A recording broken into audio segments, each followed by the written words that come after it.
जैसे ही मैं अपनी ग्रेजुएशन डिग्री हाथ में लेता हूँ वैसे ही मेरे आसपास की पूरी दुनिया जैसे टूटती हुई फील होती है, जिस पर मुझे पता चलता है कि मेरी शादी कब की हो चुकी है और मुझे इसकी खबर तक नहीं थी। इसके बाद डिवोर्स की बात को सुलझाने के लिए मैं सीधे बॉर्डर वाले मिलिट्री एरिया तक पहुंच जाता हूँ।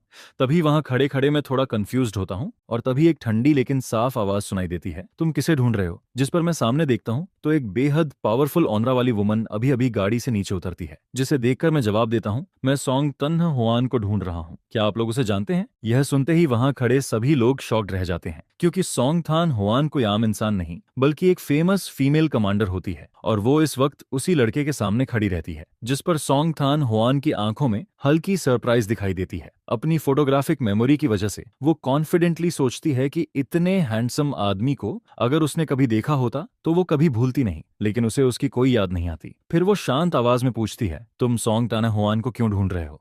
जिस पर मुझे बिल्कुल भी अंदाजा नहीं होता कि सामने खड़ी यही मेरी नाम की वाइफ है, और मैं सीधे बोल देता हूँ, मैं उसका हस्बैंड हूँ, उससे कुछ पर्सनल बात करनी है। यह सुनते ही आसपास के लोग तुरंत भड़क जाते हैं, अरे लड़के, उम्र तो तेरी कम लगती है लेकिन बातें बड़ी अजीब कर रहा है। सॉन्ग थान हुआन का कोई हस्बैंड नहीं है? आखिर तुम हो कौन? जिस पर सॉन्ग थान हुआन भी मुझे सस्पिशियस नजरों से देखने लगती है। वैसे भी मैं 4 घंटे तक डेजर्ट में पैदल चलकर यहाँ पहुंचा था, मैं पहले से ही इरिटेटेड था, ऊपर से इन लोगों का एटीट्यूड देखकर मेरा गुस्सा और बढ़ जाता है। फिर मैं चिढ़कर बोलता हूँ, कॉमरेड, आपको इतना कॉन्फिडेंस कैसे है कि सॉन्ग तन्हा हुआन का हस्बैंड नहीं है? बस उसे यहाँ बुलाइए और मेरे सामने बात क्लियर कर लीजिए। मुझे ऐसे मत देखिए जैसे मैं कोई फ्रॉड हूँ। यहाँ तक आने में मेरी हालत खराब हो गई है, सच में यहाँ आकर तो मैंने खुद ही मुसीबत मोल ले ली। जिस पर एक सैनिक तुरंत बोल पड़ता है, कॉमरेड, आपके सामने जो खड़ी हैं वही हमारी कमांडर हैं और वही सॉन्ग थान हुआन भी हैं। यह सुनते ही मैं पूरी तरह स्टैंड रह जाता हूँ, जिसे देखकर मेरे अंदर का सोशल एंजाइटी फिर से एक्टिवेट हो जाता है। वहीं दूसरी तरफ सभी लोग भी काफी शॉक्ड रहते हैं, क्योंकि सब जानते थे कि कमांडर पहले से शादीशुदा है। दरअसल जब सॉन्ग थान हुआन को प्रमोशन मिलने वाला था तब ऊपर से नोटिस आया था कि मैरिड लोगों को ज्यादा प्रायोरिटी दी जाएगी। उनका मानना था कि शादीशुदा औरतों में रिस्पॉन्सिबिलिटी और अटैचमेंट ज्यादा होती है। उसी दौरान मेरे परिवार वाले चाहते थे कि मेरी शादी मेरे दादाजी के लाइफ सेवर के पोते से हो जाए। हालांकि मैंने सुना था कि वो गांव का एक साधारण फार्मर है, लेकिन जब मैंने उसकी फोटो देखी तो वो काफी हैंडसम और डिसेंट दिखाई दिया। ऊपर से वो उस इंसान का पोता था जिसने मेरे दादाजी की जान बचाई थी, इसलिए मुझे भी ये रिश्ता बुरा नहीं लगा। लेकिन तभी मुझे मिशन पर जाना पड़ा और इसी तरह 2 साल निकल गए। मैं अपने रजिस्टर्ड हस्बैंड से कभी मिल ही नहीं पाई। इसके बाद जब सब कुछ स्टेबल हुआ तो मैंने सोचा कि शायद अब उससे कांटेक्ट करना चाहिए और पूछना चाहिए कि क्या वो मिलिट्री लाइफ के साथ एडजस्ट होना चाहेगा। लेकिन जैसे ही मैंने इंक्वायरी शुरू की, एक शॉकिंग खबर सामने आ गई। यूनत बाच नाम का आदमी अफेयर कर चुका था। यह बात सुनकर मुझे काफी धक्का लगा। ऊपर से मिलिट्री मैरिज को तोड़ क्राइम माना जाता है। शुरुआत में तो मैंने फैसला कर लिया था कि उसे सजा दिलवाऊंगी, लेकिन तभी खबर आती है कि वो आदमी अपनी लवर के साथ सुसाइड कर चुका है, जिस पर सॉन्ग फैमिली काफी सोच विचार के बाद मामला आगे नहीं बढ़ाती। हालांकि वो औरत बच जाती है और अभी तक जेल में बंद रहती है। यह पूरा मामला पूरे मिलिट्री एरिया में फैल चुका था, क्योंकि एक बार लीडरशिप ने सॉन्ग थान हुआन से उसके फैमिली लाइफ के बारे में पूछा था। उन्होंने कहा था कि वो चाहे तो अपने हस्बैंड को कुछ समय यहाँ बुला सकती है ताकि दोनों का रिलेशनशिप मजबूत हो सके, जिस पर मजबूर होकर सॉन्ग थान हुआन ने सच बता दिया। लेकिन दुर्भाग्य से वहां से गुजर रहे एक मिलिट्री फैमिली मेंबर ने सारी बातें सुन ली और वो इंसान काफी गॉसिप करने वाला निकला। इसके बाद पूरे कैंप में यह खबर फैल गई और अब अचानक एक हैंडसम लड़का सामने आकर खुद को कमांडर का हस्बैंड बता रहा था, जिस पर बाकी सैनिकों को यह सब काफी स्ट्रेंज लगने लगता है। फिर सॉन्ग थन हुआन अपनी सोच से बाहर आती है और सीधे बोलती है, मैं ही सॉन्ग थन हुआन हूँ और मेरा कोई हस्बैंड नहीं है, तुम आखिर हो कौन?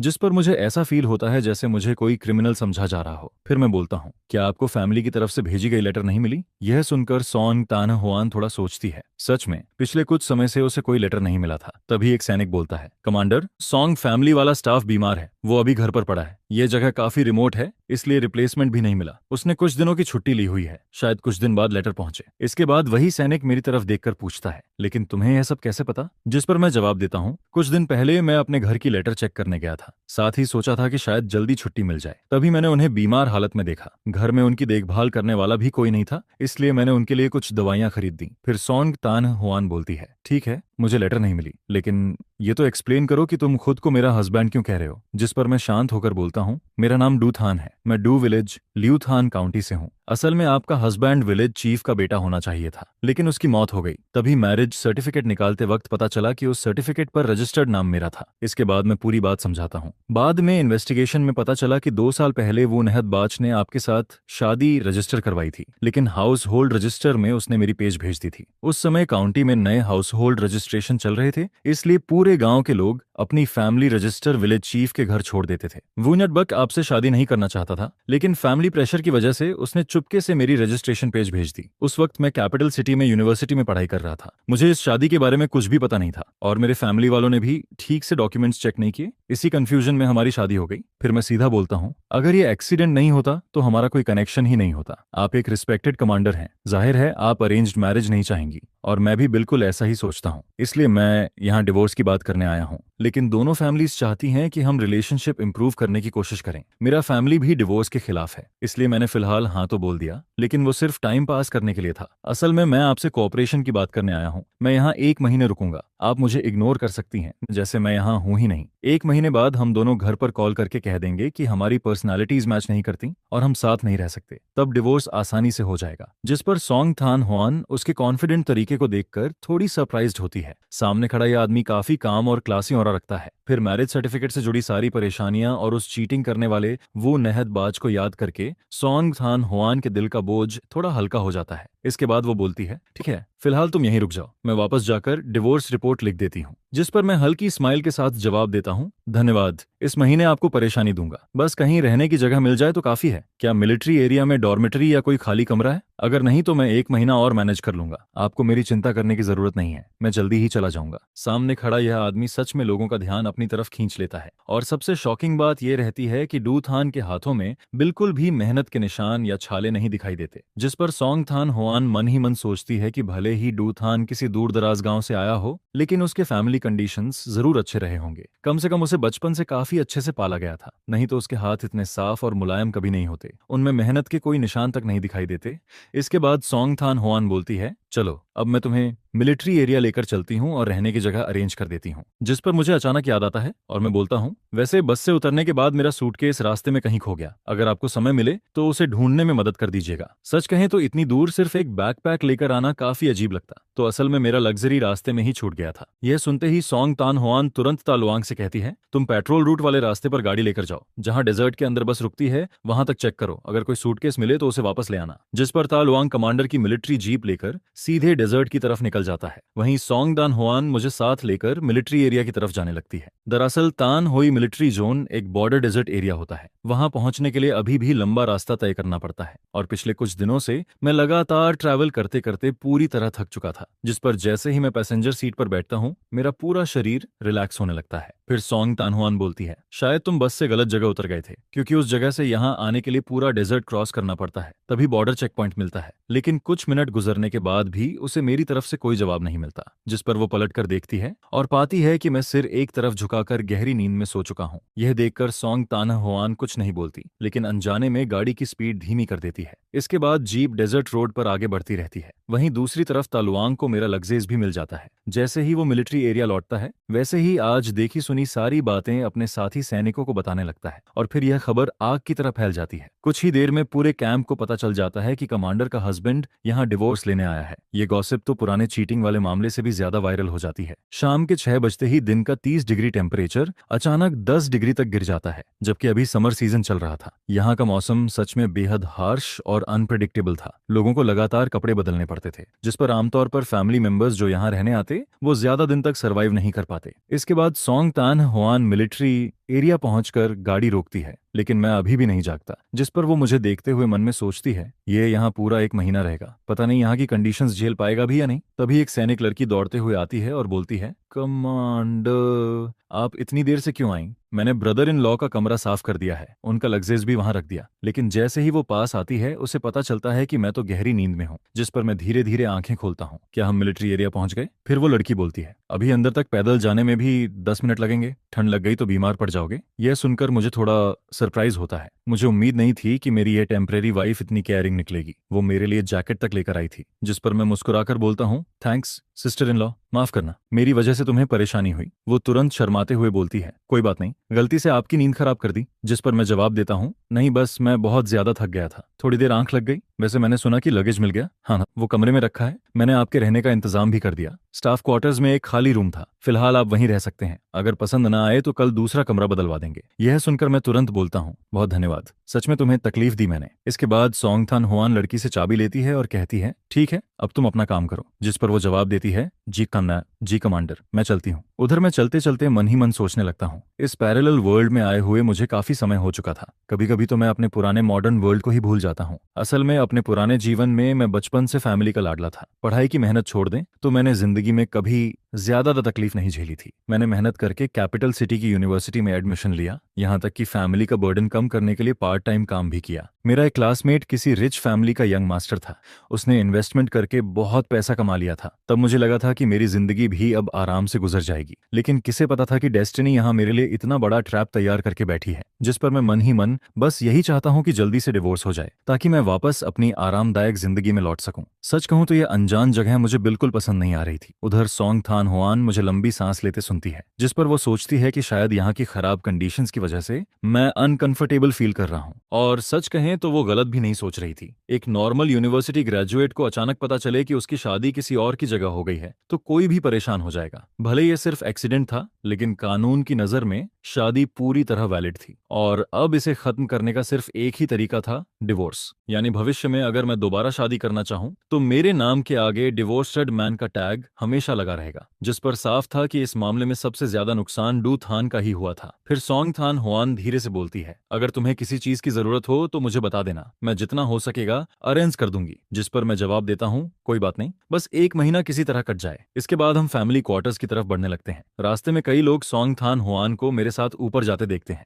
जिस पर हर कोई अपने कमरे से सिर निकालकर हमें देखने लगता है। सभी धीरे धीरे गॉसिप करने लगते हैं। मैं तीसरी मंजिल तक चढ़ता हूँ और रास्ते में कई बच्चे भी मुझे क्यूरियोसिटी से घूरते रहते हैं। आसपास अलग अलग खाने की खुशबू फैली रहती है, लेकिन सच कहूं तो मुझे ऐसे अपार्टमेंट स्टाइल बिल्डिंग्स बिल्कुल पसंद नहीं थे। यह जगह किसी कलेक्टिव डॉर्मेटरी जैसी लगती थी। मुझे तो हमेशा प्राइवेट कोर्टयार्ड वाले घर पसंद थे, जहां बाथरूम और टॉयलेट भी अलग हों। इसके बाद सोंग थान हुआन दरवाजा खोलते हुए बोलती है, कमरा साफ कर दिया गया है। फिर वो आगे कहती है, यहाँ का क्लाइमेट अलग है, रात में टेम्परेचर काफी गिर जाता है। तभी एक मिडिल एज्ड वुमन क्यूरियस होकर पास आती है। असल में अब तक पूरे कैंप को पता चल चुका था कि मैं यहाँ डिवोर्स के लिए आया हूँ, इसलिए यह खबर बाहर फैलना तय था। लेकिन अब सबसे ऑकवर्ड बात यह थी कि सोंग थान हुआन आखिर मेरा इंट्रोडक्शन कैसे दे, क्योंकि हमारे बीच का रिलेशनशिप खुद बेहद अजीब स्थिति में था। तभी वो वुमन पूछती है, थान हुआन जरा रुको तो, ये कौन है? जिस पर सोंग थान हुआन कुछ बोलने ही वाली होती है कि मैं सीधे जवाब दे देता हूँ, मैं सोंग थान हुआन का लीगल हस्बैंड हूँ। यह सुनते ही वहां मौजूद लोग फिर से शॉक्ड रह जाते हैं। इसके बाद मैं कमरे के अंदर चला जाता हूँ और सोंग थान हुआन भी मेरे पीछे अंदर आती है। कमरे के अंदर बेड पर मोटा मैट्रेस और ब्लैंकेट पहले से रखा होता है। सब कुछ मिलिट्री ग्रीन कलर में परफेक्टली अरेंज्ड रहता है, जिस पर मुझे तुरंत समझ आ जाता है कि तलवांग शायद यूनिट डॉर्मेटरी से मेरे लिए ब्लैंकेट लाया था। तभी सोंग थान हुआन बोलती है, वो ब्लैंकेट मेरा है, तलवांग उसे मेरी कपबोर्ड से निकाल कर लाया था, लेकिन चिंता मत करो, वो साफ है। जिस पर मैं हल्का मुस्कुराकर जवाब देता हूँ,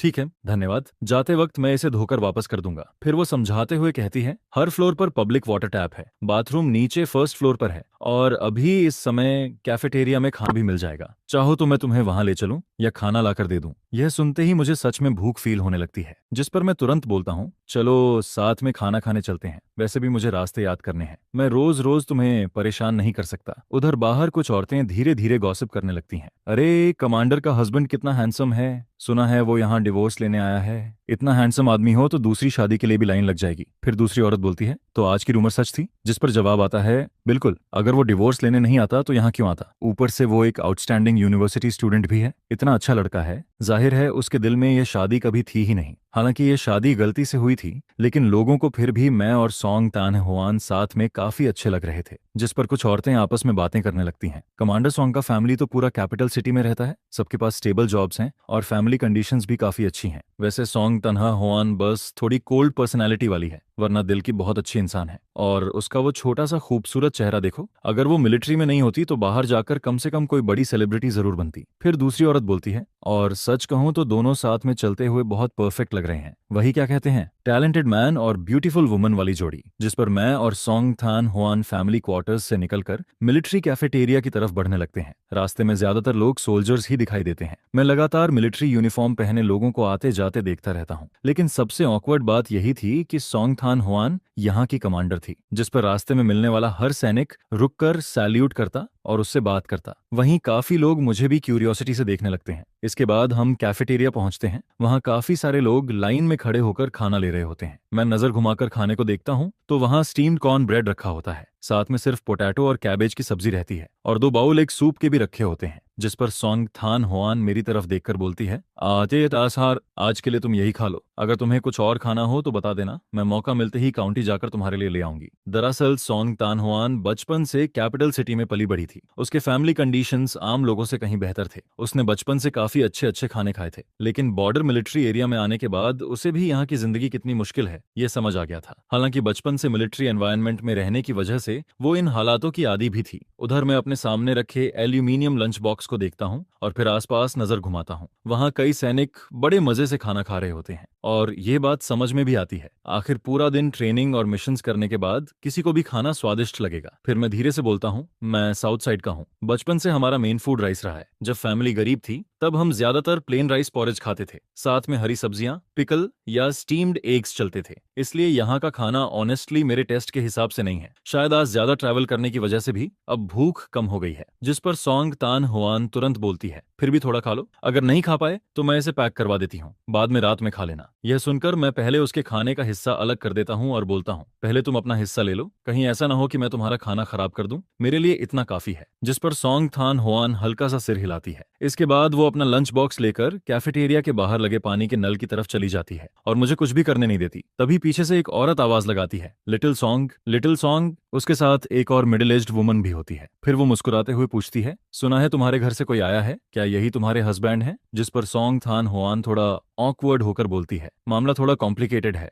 बाद में एक्सप्लेन करूंगी। यह सुनते ही वो औरत मुझे ऊपर से नीचे तक देखकर बोलती है, अरे वाह, ये लड़का तो बहुत हैंडसम है। बेटा, तुम कहाँ के रहने वाले हो? जिस पर मैं पोलाइटली जवाब देता हूँ, हेलो सिस्टर, मेरा नाम दुथान है, मैं साउथ साइड से हूँ। यह सुनते ही वो एक्साइटेड होकर बोलती है, साउथ साइड से हो? तभी लोग कहते हैं कि साउथ साइड की मिट्टी अच्छे लोगों को जन्म देती है। यह बात सच निकली। फिर वो हंसते हुए कहती है, घबराना मत, हमारे फैमिली क्वार्टर्स में तुम्हारी उम्र के लड़के बहुत कम हैं। तुम दोनों जब फ्री हो तो हमारे घर खेलने आ जाना। इसके बाद वो सोंग थान होआन से कहती है, तुम पहले अपने हस्बैंड को लेकर जाओ, मुझे तुमसे बाद में कुछ बात करनी है। जिस पर मेरे पास मना करने का कोई तरीका नहीं बचता और मैं मजबूरी में फीमेल कमांडर के हस्बैंड की तरह उसके साथ आगे बढ़ने लगता हूँ। उधर वो वुमन धीरे से सोंग तान होआन से कहती है, आज गार्ड स्टेशन से लौटे लड़कों से मैंने तुम्हारे बारे में सब सुन लिया, अब तुम क्या करने वाली हो? मैंने तुम्हें बचपन से बड़ा होते देखा है। 2 साल पहले जब तुमने मैरिज रिपोर्ट सबमिट की थी तब लगा था कि अब तुम्हारी जिंदगी सेटल हो जाएगी, लेकिन पलटते ही इतनी बड़ी प्रॉब्लम हो गई। और आज पता नहीं किसने खबर फैलाई कि पूरा मिलिट्री एरिया जान गया। सब लोग यही बात कर रहे हैं कि डेजर्ट के बीच एक आदमी आया और तुमसे डिवोर्स मांग रहा है। जिस पर सोंग तान होआन तुरंत बोलती है, यह जरूर ता लुआंग की हरकत होगी।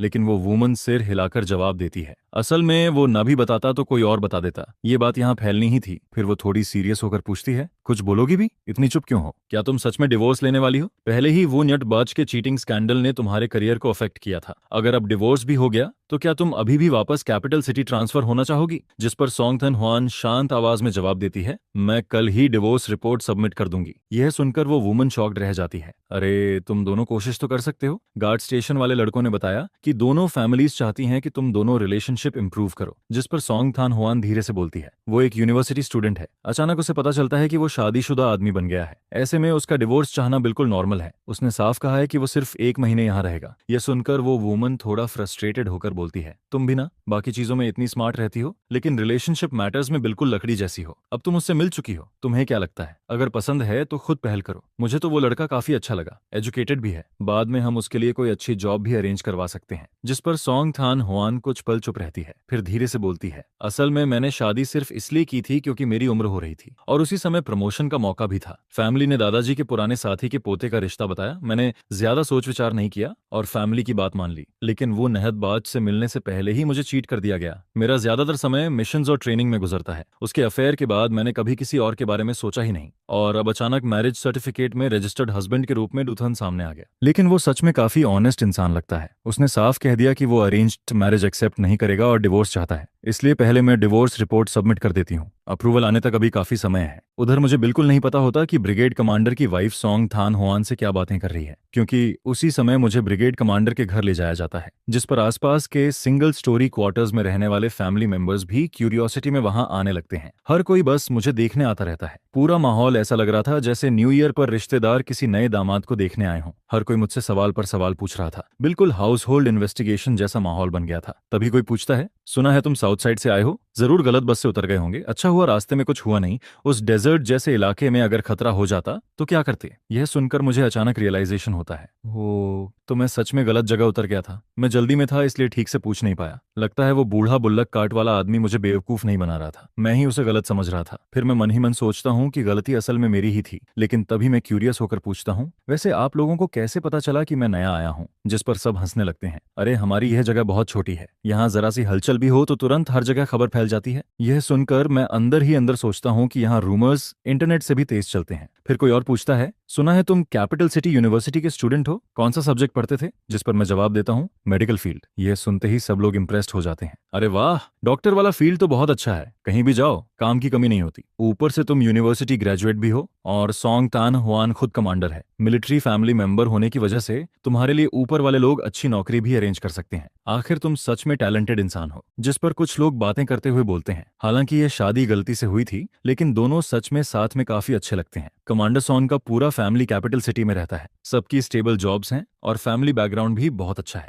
वैसे सोंग थान हुआन बस थोड़ी कोल्ड नेचर की है, लेकिन दिल से बहुत अच्छी इंसान है। उसका वो छोटा सा खूबसूरत चेहरा देखो, अगर वो मिलिट्री में नहीं होती तो बाहर जाकर बड़ी सुपरस्टार बन सकती थी। फिर दूसरी औरत बोलती है, और सच कहूं तो दोनों एक साथ चलते हुए बिल्कुल परफेक्ट कपल लगते हैं। वही क्या कहते हैं, मेड फॉर ईच अदर। जिस पर मैं और सोंग थान हुआन मिलिट्री फैमिली एरिया से निकलकर कैफेटेरिया की तरफ बढ़ते रहते हैं। रास्ते में ज्यादातर सोल्जर्स ही दिखाई देते हैं, और क्योंकि सोंग थान हुआन कमांडर थी इस सिरे से, इसलिए हर मिलने वाला सैनिक रुककर सैल्यूट करता और उससे बात करता। उधर मैं भी काफी लोगों की नजरों का सेंटर बना हुआ था, लेकिन तभी कुछ लोग मेरी पढ़ाई के बारे में सुनकर और एक्साइटेड हो जाते हैं। सही कहा, मेडिकल फील्ड बहुत अच्छा होता है, बाद में दोनों हस्बैंड वाइफ की जिंदगी जरूर अच्छी हो जाएगी। यह सुनते ही मैं तुरंत बोल पड़ता हूँ, मैं यहाँ डिवोर्स लेने आया हूँ, सच में डिवोर्स। फिर मैं मन ही मन सोचता हूँ, क्या मैं इतनी दूर सिर्फ मजाक करने आया हूँ? जिस पर एक आंटी हंसते हुए बोलती है, अरे नौजवान, तुम सच में डिवोर्स लेना चाहते हो? मैं तुरंत जवाब देता हूँ, अगर श्योर नहीं होता तो यहाँ तक क्यों आता। हालांकि ये टेम्परेरी वाइफ सच में बहुत खूबसूरत थी और लोगों का ख्याल रखना भी जानती थी,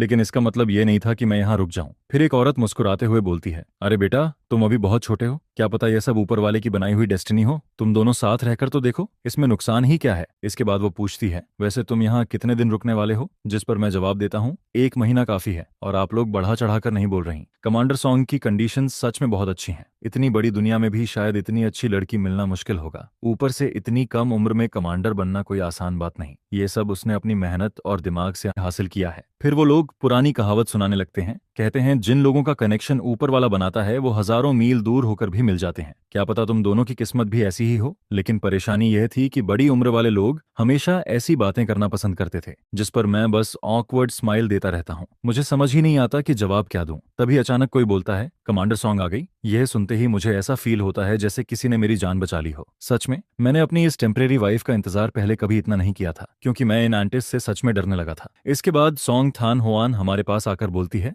हेलो आंटिस, मैं इन्हें वापस ले जाने आई हूँ, रात हो रही है, अगर देर हुई तो नीचे बाथरूम में हॉट वाटर खत्म हो जाएगा। जिस पर मैं भी तुरंत बोल देता हूँ, काफी देर हो गई है, अब मैं चलता हूँ, आप लोग भी जल्दी आराम कर लीजिए। लेकिन तभी एक आंटी मुस्कुराकर बोलती है, कल मेरे घर खाने पर आना, मैं बहुत अच्छा खाना बनाती हूँ। यह सुनकर मैं थोड़ा शर्माते हुए बोलता हूँ, अरे मैं आपको तकलीफ कैसे दे सकता हूँ। जिस पर वो तुरंत जवाब देती है, इसमें तकलीफ कैसी, मुझे तुम सच में बहुत पसंद आए हो। मेरे दोनों बच्चे बाहर काम करते हैं, घर हमेशा खाली रहता है, मुझे यंग लोगों से बातें करना अच्छा लगता है, तुम्हें कल जरूर आना पड़ेगा। जिस पर मैं मुस्कुराकर जवाब देता हूँ, अगर आपने इतना इंसाइट किया है तो कल जरूर आऊंगा, बस फिर मुझे देखकर हंसिएगा मत। यह सुनते ही वो खुश होकर बोलती है, बस ऐसे ही ठीक है। इसके बाद हम लोग फैमिली क्वार्टर्स से निकलकर डॉर्मेट्री बिल्डिंग की तरफ बढ़ते हैं। दोनों जगहों के बीच लगभग 500 मीटर की दूरी होती है। जैसे ही मैं डॉर्मेट्री बिल्डिंग के नीचे पहुंचता हूं, वैसे ही अंदर से शोर की आवाजें सुनाई देती रहती हैं। कहीं बड़े लोग बच्चों को डांट रहे थे, कहीं बच्चे रो रहे थे, हर कमरे से अलग अलग आवाजें आ रही थीं। जिस पर सोंग थान हुआन मुझे ऊपर तक छोड़ने आती है। फिर वो बोलती है, मैं अब चलती हूँ, अगर किसी चीज की जरूरत हो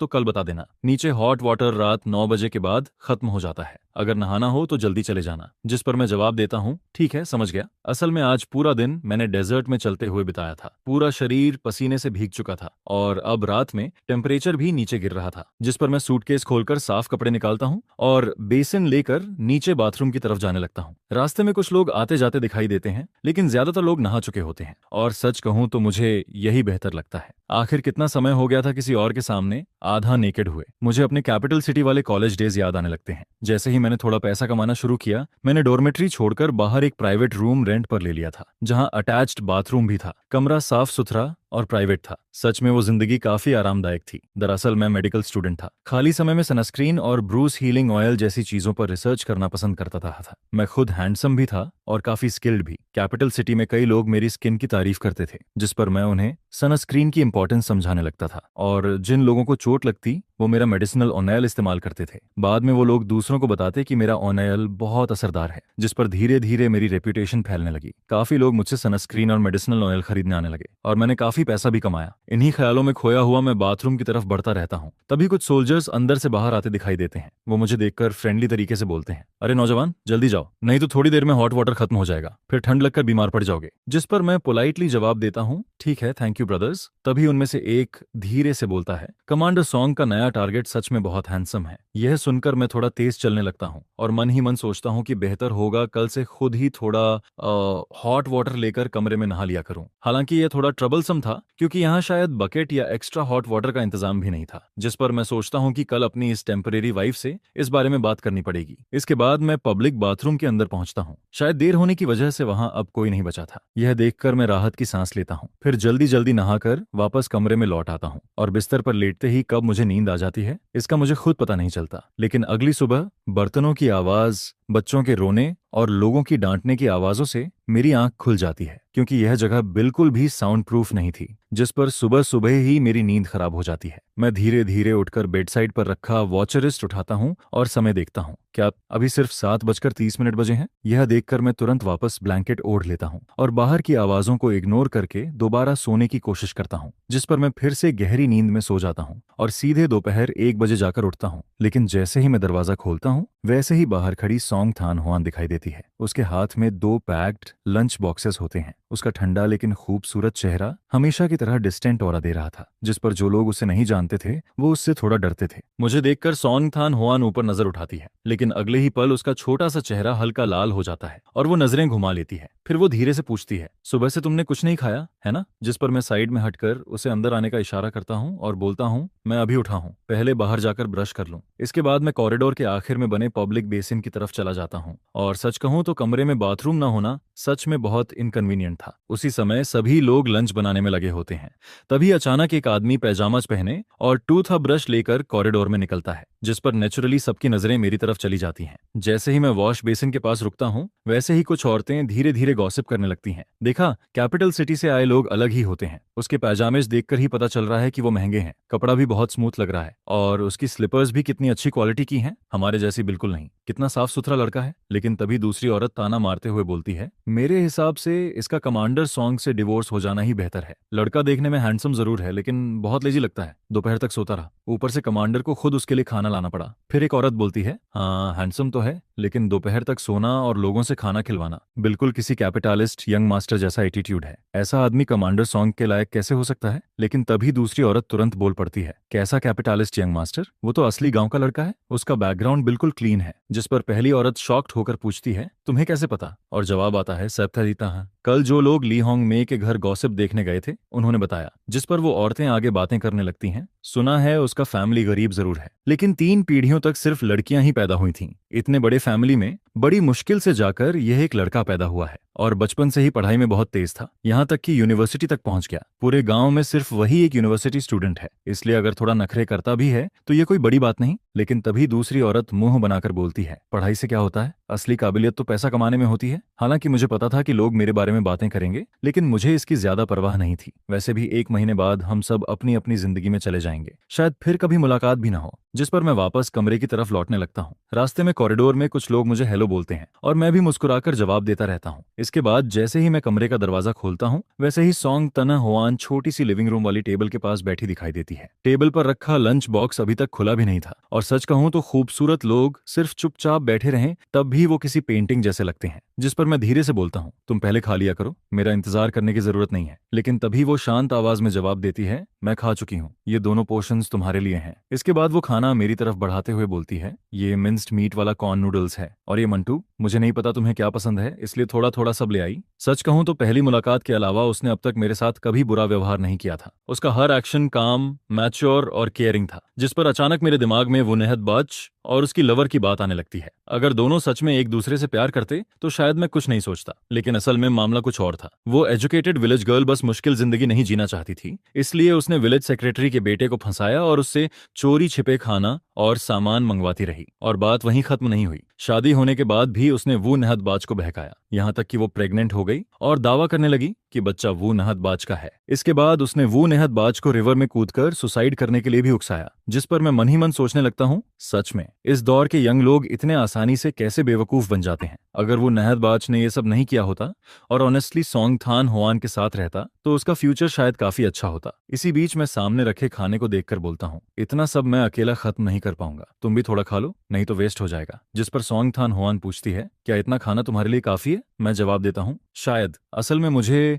व्हीट फ्लावर वाली चीजें ज्यादा पसंद नहीं। काश कोई मेरे दिल की बात समझ पाता। अगर यहाँ व्हाइट राइस और स्टेयर फ्राई डिशेस होती तो मैं आराम से 2 बड़े बाउल खत्म कर देता। जिस पर सोंगथान होआन आधा मांगटू उठाकर खाने लगती है। उधर वो मुझे क्वाइटली ऑब्जर्व करती रहती है, क्योंकि मेरा खाने का तरीका काफी एलिगेंट था, बिल्कुल मिलिट्री वाले रफ सोल्जर्स जैसा नहीं। हालांकि नॉर्मली मैं काफी जल्दी खाता था, लेकिन जो खाना मुझे पसंद नहीं आता उसके साथ मेरी स्पीड अपने आप स्लो हो जाती थी। इसके बाद सोंगथान होआन मेरे खाली बॉल्स उठाते हुए बोलती है, इन्हें मैं धो देती हूँ। वैसे तुम्हें यहाँ किसी और चीज की जरूरत है क्या? मैं तुम्हारे लिए अरेंज कर दूंगी। शायद वो सोच रही थी कि मैं इतनी दूर ट्रैवल करके यहाँ आया हूँ, इसलिए मेरा थोड़ा ज्यादा ख्याल रखना चाहिए। जिस पर मैं थोड़ा एम्बेरेस्ड जरूर होता हूँ, लेकिन उससे बॉल्स छीनने की कोशिश नहीं करता। मैं उन लोगों में से नहीं था जिन्हें हर काम बराबर बांटना जरूरी लगता है। अगर कोई मेरी मदद करना चाहता था तो मैं खुशी से एंजॉय कर लेता था। वैसे भी इस मामले में मेरी स्किन काफी थिक थी। फिर मैं थोड़ा हिचकते हुए बोलता हूँ, असल में मुझे पब्लिक बाथरूम की आदत नहीं है, वहाँ बहुत लोग होते हैं। मैं खुद पानी गर्म करके कमरे में नहाना चाहता हूँ, इसीलिए मुझे एक बड़ा टब और पानी गर्म करने वाला पॉट चाहिए। और हाँ, मेरे पास स्टोव भी नहीं है। यह कहते हुए मुझे खुद अजीब लगने लगता है। क्या अब मुझे खुद कोल स्टोव जलाना सीखना पड़ेगा?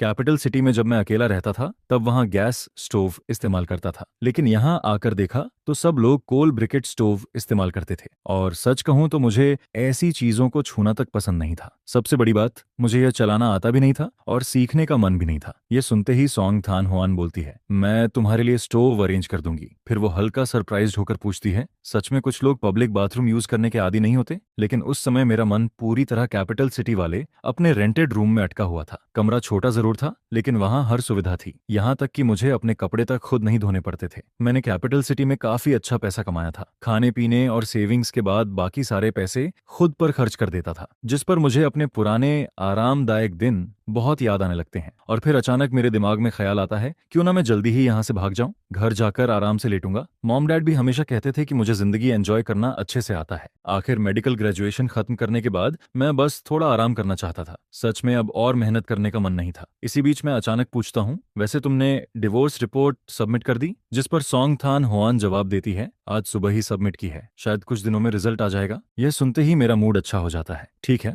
बस डिवोर्स अप्रूव हो जाए, फिर सब आसान हो जाएगा। हालांकि यहाँ की कंडीशंस कैपिटल सिटी जितनी अच्छी नहीं थी और यहाँ घर जैसी फ्रीडम भी नहीं थी, लेकिन मैं खुद को समझाता रहता हूँ कि मैं ये सब झेल सकता हूँ। फिर मैं बोलता हूँ, असल में मुझे तुमसे एक बात करनी थी। जिस पर सोंगथान होआन शांत होकर जवाब देती है, बोलो। मैं तुरंत पूछता हूँ, डी डिवोर्स रिपोर्ट का रिजल्ट लगभग 10 दिनों में आ जाएगा, है ना? जिस पर वो सिर हिलाती है। फिर मैं बोलता हूँ, जैसे ही रिजल्ट आएगा मैं यहाँ से चला जाऊंगा। शुरुआत में मेरा प्लान था कि मैं यहाँ पूरा 1 महीना रुकूं, ताकि दोनों फैमिलीज को लगे कि हमने सच में रिलेशनशिप इंप्रूव करने की कोशिश की। लेकिन अब मुझे लगता है कि अगर मैं जल्दी चला जाऊं तो भी कोई बड़ी प्रॉब्लम नहीं होगी। अगर बाद में तुम्हारे फैमिली वाले पूछें तो बस इतना कह देना कि मैं यहाँ 1 महीना रुका था। हमने एक दूसरे को सीरियसली जानने की कोशिश की, लेकिन आखिर में पर्सनैलिटीज मैच नहीं हुई। बस मेरी थोड़ी हेल्प कर देना, क्योंकि मुझे डर है कि अगर मेरे फैमिली वालों को सच्चाई पता चली तो वो फिर मुझे लेक्चर देना शुरू कर देंगे। लेकिन यह सुनते ही सोंगथान होआन का मूड थोड़ा हैवी हो जाता है। हालांकि मैं ये समझ नहीं पाता। फिर मैं मन ही मन सोचता हूँ, छोड़ो, वो एक मिलिट्री कमांडर है, ऊपर से सब लोग कहते हैं कि वो बहुत ऑनेस्ट इंसान है। शायद वो झूठ बोलना पसंद नहीं करती, और वैसे भी मुझे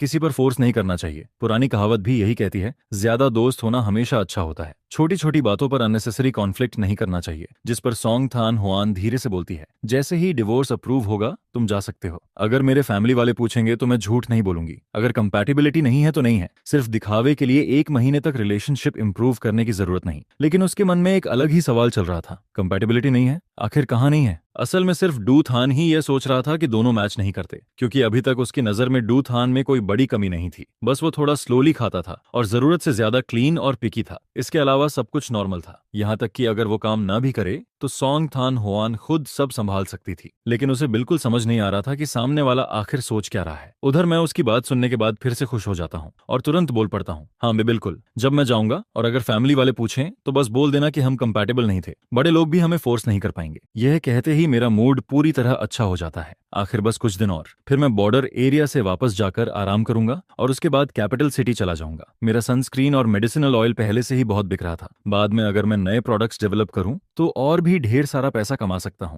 इसके बाद मैं फिर से सोचने लगता हूं कि क्या मुझे किन्थी के हॉस्पिटल में जाकर काम करना चाहिए। वैसे भी घर से थोड़ा दूर तो है, लेकिन अगर मैं अपनी छुट्टियां बचाकर रखूं तो हर 2 महीने में एक बार घर वापस आना नामुमकिन भी नहीं है, जिस पर कुछ ही पलों में मैं अपने फ्यूचर का पूरा प्लान बना लेता हूं। हर चीज के बारे में सोच लिया था, लेकिन सिर्फ शादी के बारे में कभी नहीं सोचा। आखिर मेरे पास 2 जिंदगी की मेमोरीज हैं और पिछली जिंदगी में डिवोर्स रेट शादी से भी ज्यादा हुआ करता था। ढेर सारे लोग तो शादी तक नहीं करते थे। उस वक्त मैं भी काफी जवान था, अभी अभी यूनिवर्सिटी से ग्रेजुएट हुआ था और बस 20 साल की उम्र पार की थी, इसीलिए कभी इस बारे में सीरियसली नहीं सोचा। फिर इस दुनिया में आने के बाद मैं पूरी तरह पढ़ाई में लग गया, जिस पर शादी जैसी चीज तो दिमाग में आई ही नहीं। स्कूल में भी मेरे पीछे पसंद करने वालों की कमी नहीं थी, लेकिन मेरे लिए लड़कियां सिर्फ मेरी पढ़ाई में डिस्टर्बेंस बनती थीं, स्कॉलरशिप पाने में रुकावट डालती थीं और मेरी अच्छी लाइफ एंजॉय करने की स्पीड को भी स्लो कर देती थीं। टाइम ही पैसा है, इसलिए मुझे अपना पूरा फोकस सिर्फ पैसे कमाने पर रखना था। फिर शाम होते ही ली होंग में खुद मेरे पास आकर मुझे अपने घर डिनर के लिए इनवाइट करती है, जिसे सुनकर मुझे थोड़ा ऑकवर्ड फील होने लगता है। अच्छा हुआ कि मेरे सूटकेस में कुछ अच्छे इंपोर्टेड चॉकलेट पड़े हुए थे। इस दुनिया में चॉकलेट सच में एक लग्जरी स्नैक माना जाता है। प्राइस काफी महंगी है और मार्केट में मिलता भी बहुत कम है, खासकर मेरा ये इंपोर्टेड पियर फ्लेवर चॉकलेट। ये सब मुझे किन्हें थी कि एक अमीर यंग मास्टर दोस्त ने गिफ्ट किया था, क्योंकि मैं अक्सर मेडिसिन ऑयल बनाने में एक्सपेरिमेंट करता रहता था, जिस पर उसके दादाजी ने मेरा ऑयल इस्तेमाल किया और उनकी कई पुरानी इंजरीज काफी हद तक ठीक हो गईं। इसी वजह से हमारी दोस्ती हो गई। उस लड़के के पास विदेशों से लाई गई रेयर चीजों की कमी नहीं थी। आखिर उसका फैमिली बैकग्राउंड ही इतना रिच था, जिसकी वजह से मुझे भी इस दौर के कई रेयर फूड्स टेस्ट करने का मौका मिलता रहता था। कभी कभी वो जरूरत से ज्यादा चीजें भेज देता तो मैं उनमें से कुछ अपने घर वालों को भी भेज देता था। इस बार मैं ज्यादा इंपोर्टेड चॉकलेट नहीं लाया था, लेकिन सब मिलाकर भी लगभग आधा बैग भर गया था। जिस पर भाभी पूछती हैं, ये क्या है? मैं मुस्कुराकर कहता हूँ, ये इंपोर्टेड चॉकलेट है, मेरे दोस्त ने गिफ्ट किया था। मैं यहाँ जल्दी में आया, इसलिए कुछ खास लाने का मौका नहीं मिला। सोचा आपको टेस्ट करवाता हूँ, इसका फ्लेवर काफी अच्छा है। वैसे भी ऐसा इंपोर्टेड चॉकलेट रोज रोज कहाँ देखने को मिलता है। ये सुनकर वो तुरंत कहती हैं, अरे ये तो बहुत महंगी चीज लग रही है, सिर्फ खाने पर बुलाया था और तुम इतना कीमती सामान ले आए, इससे तो मुझे शर्मिंदगी हो रही है। जिस पर मैं हंसते हुए कहता हूँ, कैसे हो सकता है कि मैं गेस्ट बनकर खाली हाथ यहाँ खाने आ जाऊं? मैं इतना भी शेमलेस नहीं हूँ भाभी, ये तो बस थोड़ा स्नैक है, अगर आप नहीं लेंगी तो मैं अभी वापस चला जाता हूँ। जिस पर वो जल्दी से बोलती हैं, ठीक है, अब मैं मना नहीं करूंगी, लेकिन आज रात तुम्हें जमकर खाना पड़ेगा। वैसे भी कुछ और मिलिट्री फैमिली वाले लोग भी आने वाले हैं। हमने सबको बुलाया है ताकि सब साथ बैठकर खाना खाएं और एक दूसरे से जान पहचान हो जाए। असल में दोनों पति पत्नी ने पहले से कोई बात नहीं की थी, लेकिन दोनों की सोच बिल्कुल सेम थी। वो दोनों मुझे और तोंग थान होआंग को करीब लाना चाहते थे, इसलिए डिनर पर वही लोग बुलाए गए थे जिनसे उनका रोज का अच्छा रिलेशन था। वहां battalion commander, political commissioner, deputy battalion commander और डिप्टी रेजिमेंट कमांडर तक मौजूद थे। सब लोग आम दिनों में भी काफी फ्रेंडली रहते थे। बाहर निकलकर बस खाना पीना, थोड़ी शराब और कैजुअल बातें करना ही उनका एंटरटेनमेंट था। लेकिन असली काम तो वहां मौजूद महिलाओं का था। वो सब बातें करते करते धीरे धीरे हमारी सेटिंग कराने में लगी हुई थीं और बार बार तोंग डोंट रोंग की तारीफ कर रही थीं। वहां 4 भाभियां बैठी थीं और उनके साथ छोटे छोटे बच्चे भी थे। हर बच्चा गोल मटोल और गोरा था, जिन्हें देखकर तुरंत गोद में उठाने का मन करता है। टेबल पर ढेर सारे डिशेज रखे हुए थे। एक नजर में ही समझ आ जाता है कि काफी मेहनत और खर्चा किया गया है। पूरा प्लेट चिकन से भरा हुआ था। Potato vermicelli stew, breast fish, wood ear mushroom के साथ stir fry meat, smoked meat with pickled vegetables, अनेक सूप तक रखा था। लेकिन मेन फूड अभी ग्रेन बन्स ही थे। बड़े बड़े कॉर्नफ्लोर मांगटू और हर चीज पूरे बेसिन भरकर रखी हुई थी। इनमें से कुछ डिशेज तो गेस्ट्स खुद अपने घर से लेकर आए थे। आखिर इस दौर में यही ट्रेडिशन था, अगर कोई खाने पर बुलाता तो गेस्ट भी घर से थोड़ा अच्छा खाना लेकर आता ताकि मील और अच्छा बन सके। मैं भी बेवकूफ नहीं था, इसलिए तुरंत समझ गया कि ये लोग मुझे और तोंग थान होआंग को मैच कराने की कोशिश कर रहे हैं। लेकिन शादी वाली बात मुझे अंदर से अभी भी अजीब लगती थी। मैं आराम से यूनिवर्सिटी में पढ़ रहा था और अचानक मुझे शादी के लिए मजबूर कर दिया गया। अच्छा हुआ कि सामने वाला इंसान समझदार निकला, वरना अगर कोई अनरीजनेबल इंसान होता तो शायद मेरी जिंदगी बर्बाद हो जाती। इसलिए इस डिनर के दौरान भी मैं बस मुस्कुराकर सबका जवाब देता रहता हूँ और कभी कभी मजाक में उसे छेड़ भी देता हूँ, जिस पर उसकी हंसी पूरे कोर्टयार्ड में गूंजने लगती है। उधर ब्रिगेड कमांडर के घर के कोर्टयार्ड में बाकी महिलाएं टेबल और चेयर्स लगाने में बिजी थीं। यह देखकर मुझे लगा कि मैं ऐसे खाली बैठा रहूं ये सही नहीं होगा, इसलिए मैं उठकर मदद करने जाने लगता हूं, लेकिन तभी मुझे रोक लिया जाता है, जिस पर एक भाभी कहती हैं, तुम यहीं बैठकर बच्चों को संभाल लो, हमारा काम अभी खत्म हो जाएगा। और फिर वो एक मोटे से बेबी को मेरी गोद में डाल देती है। बच्चा अभी कुछ ही महीने का था। वो अपनी गोल आंखें खोलकर मुझे देखने लगता है। वैसे तो मुझे शरारती बच्चे ज्यादा पसंद नहीं, लेकिन ऐसे छोटे बच्चे जो अभी बोल भी नहीं सकते और जिनके दांत तक नहीं आए, उनसे मुझे कोई दिक्कत नहीं होती। जिस पर मैं हंसकर कहता हूँ, ठीक है, फिर मैं मना नहीं करूंगा। फिर मैं कोर्टयार्ड में बैठकर बच्चे को गोद में खिलाने लगता हूँ। उसी दौरान तोंगथान हुआन को ब्रिगेड कमांडर खाने के लिए अंदर लेकर आता है। जैसे ही वो कोर्टयार्ड में एंटर करता है, उसकी नजर सीधे मुझ पर पड़ती है। मैं उस वक्त ग्रे स्पोर्ट्सवियर पहने बैठा था। पैरों में साफ धुले हुए व्हाइट क्लॉथ शूज थे। मैं बच्चे को गोद में लेकर नीचे देखकर मुस्कुरा रहा था और मेरे चेहरे पर बेहद जेंटल स्माइल थी, जिस पर तोंगथान हुआन के पीछे चल रहे ऑफिसर्स सबके सब मुझे देखकर रुक जाते हैं। हर किसी की आंखें चौड़ी हो जाती हैं। आखिर पूरे मिलिट्री डिस्ट्रिक्ट में पहले से ही इस बात की चर्चा चल रही थी कि रेजिमेंट कमांडर तोंग अपने लवर को डाइनिंग हॉल लेकर आया है। बात 1 से 10 और 10 से 100 लोगों तक पहुंच चुकी थी। सब लोग कह रहे थे कि वो यूनिवर्सिटी स्टूडेंट जो यहाँ डिवोर्स के लिए आया था